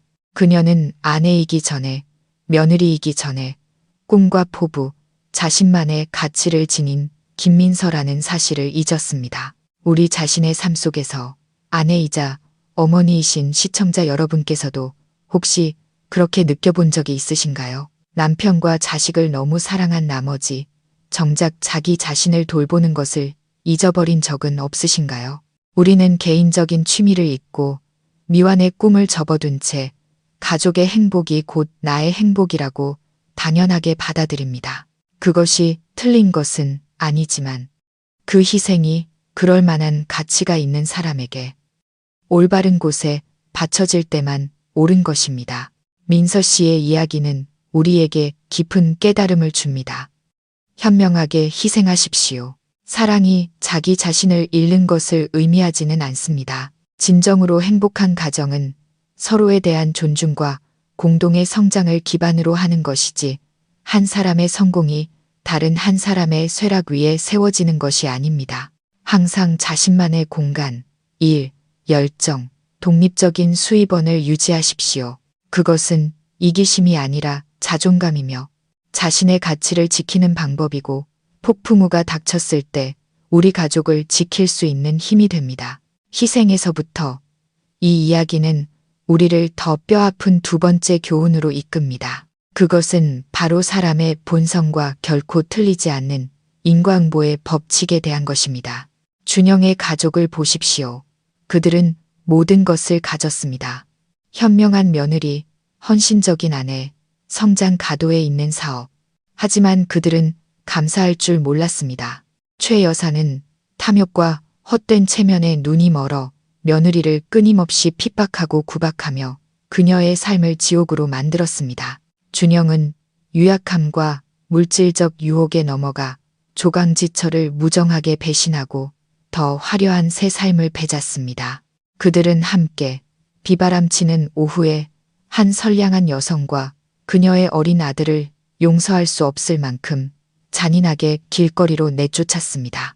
그들은 자신들이 이겼다고 생각했습니다.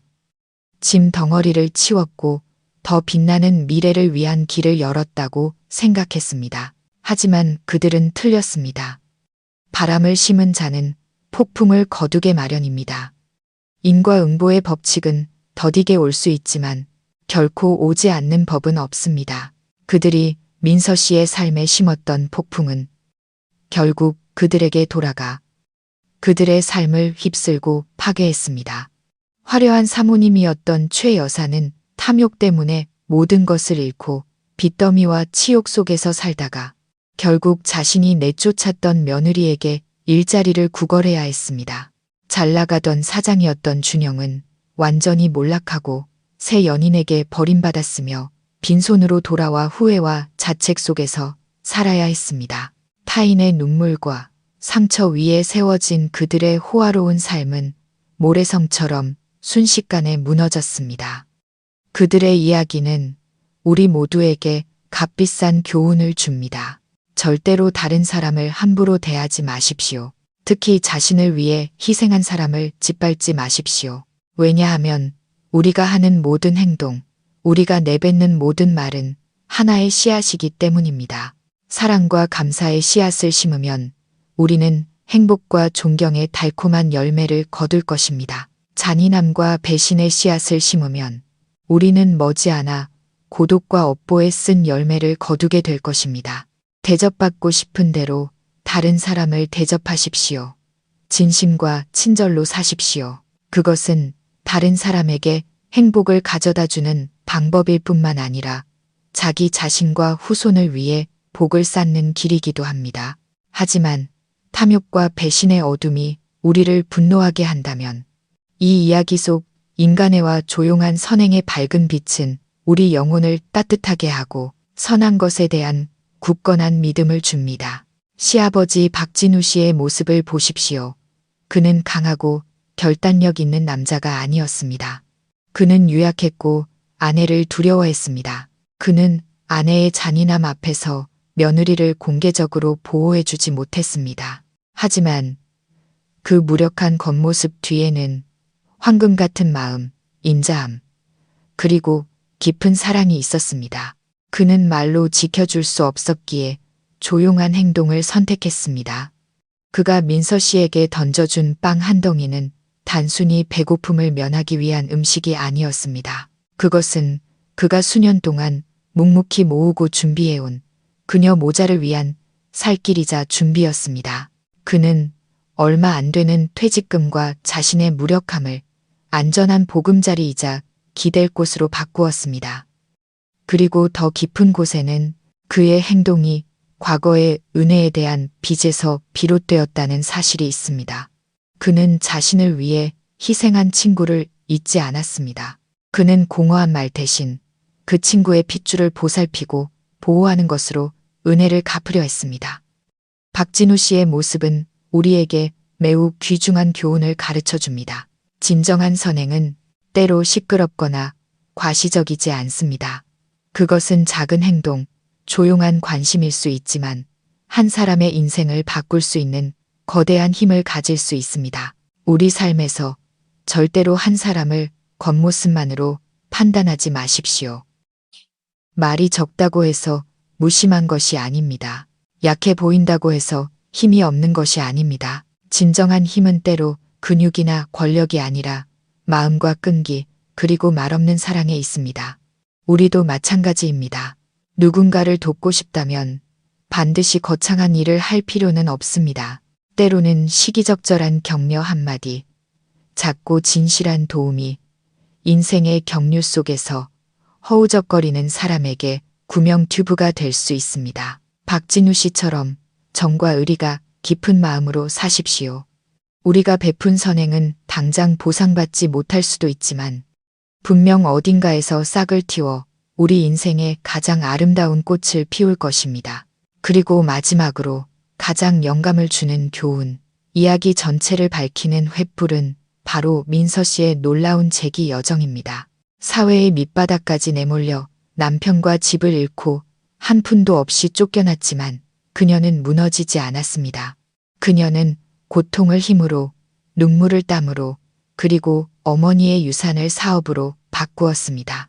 엄마의 정성 노점에서 생산 공장, 그리고 유명 브랜드에 이르기까지 그녀의 여정은 인간, 특히 한국 여성의 놀라운 의지를 뚜렷하게 보여주는 증거입니다. 그녀의 이야기는 우리에게 출발점이 모든 것을 결정하지 않는다는 것을 가르쳐 줍니다. 당신이 누구든 어떤 출신이든 인생이 당신을 어떻게 짓밟든 포기하지 않고 의지와 끈기만 있다면 당신은 스스로 인생의 해피엔딩을 쓸 수 있습니다. 민서 씨는 대학, 졸업장도, 자본도, 인맥도 없었지만 그녀에게는 그보다 더 귀한 것이 있었습니다. 부지런한 두 손, 생각할 줄 아는 머리, 그리고 선량한 마음. 그녀는 가장 작은 것부터, 자신이 가진 것부터 시작하여 끈기와 인내로 매일같이 쌓아 올렸습니다. 우리 삶에서 많은 사람들이 어려움을 겪고 있습니다. 실직한 사람도, 사업에 실패한 사람도, 인생에게 부당한 대우를 받는 사람도 있습니다. 그럴 때 우리는 쉽게 좌절하고 운명을 탓하게 됩니다. 하지만 민서 씨를 보십시오. 그녀는 원망하지 않고 행동했습니다. 여기서 얻을 수 있는 교훈은 절대로 누군가 와서 당신을 구해주기를 기다리지 말라는 것입니다. 당신을 구할 수 있는 유일한 사람은 바로 당신 자신입니다. 내면의 힘을 찾으십시오. 자신이 가진 것, 아무리 작더라도 그것을 보고 거기서부터 시작하십시오. 가문의 비법, 당신이 배운 기술, 혹은 단순히 절대 포기하지 않는 의지, 만리 길도 한 걸음부터 시작됩니다. 당신이 감히 한 걸음을 내디딘다면 그 길이 아무리 험난하더라도 결국 목적지에 도달할 것입니다. 그리고 민서 씨가 원한을 내려놓고 최 여사에게 돈을 주며 박진우 씨를 돌보라고 한 이야기의 결말은 진정으로 인간적 가치의 정점을 보여줍니다. 그녀는 통쾌해하며 그들이 비참함 속에서 허우적거리도록 외면할 수도 있었습니다. 누구도 그녀를 탓할 수 없었을 겁니다. 하지만 그녀는 그렇게 하지 않았습니다. 그녀는 용서를 선택했습니다. 그녀의 용서는 그들을 위한 것이 아니라 자기 자신을 위한 것이었습니다. 용서는 고통을 잊는다는 의미가 아니라 과거와 증오의 족쇄에서 자기 자신을 해방시키는 것입니다. 마음이 평온하고 원한에 얽매이지 않을 때 비로소 진정한 평화와 행복을 찾을 수 있습니다. 그렇다면 민서 씨의 파란만장한 이야기를 덮으며 우리는 우리 자신의 삶에 무엇을 가져갈 수 있을까요? 그것은 현명한 마음으로 살아가라는 것입니다. 진실하게 사랑하되 거짓을 간파할 수 있는 이성을 갖추십시오. 그것은 끊임없이 배우라는 것입니다. 하기 때문이 아니라 자신의 지식과 영혼을 풍요롭게 하기 위해서입니다. 그것은 항상 독립하고 자립하기 위해 노력하라는 것입니다.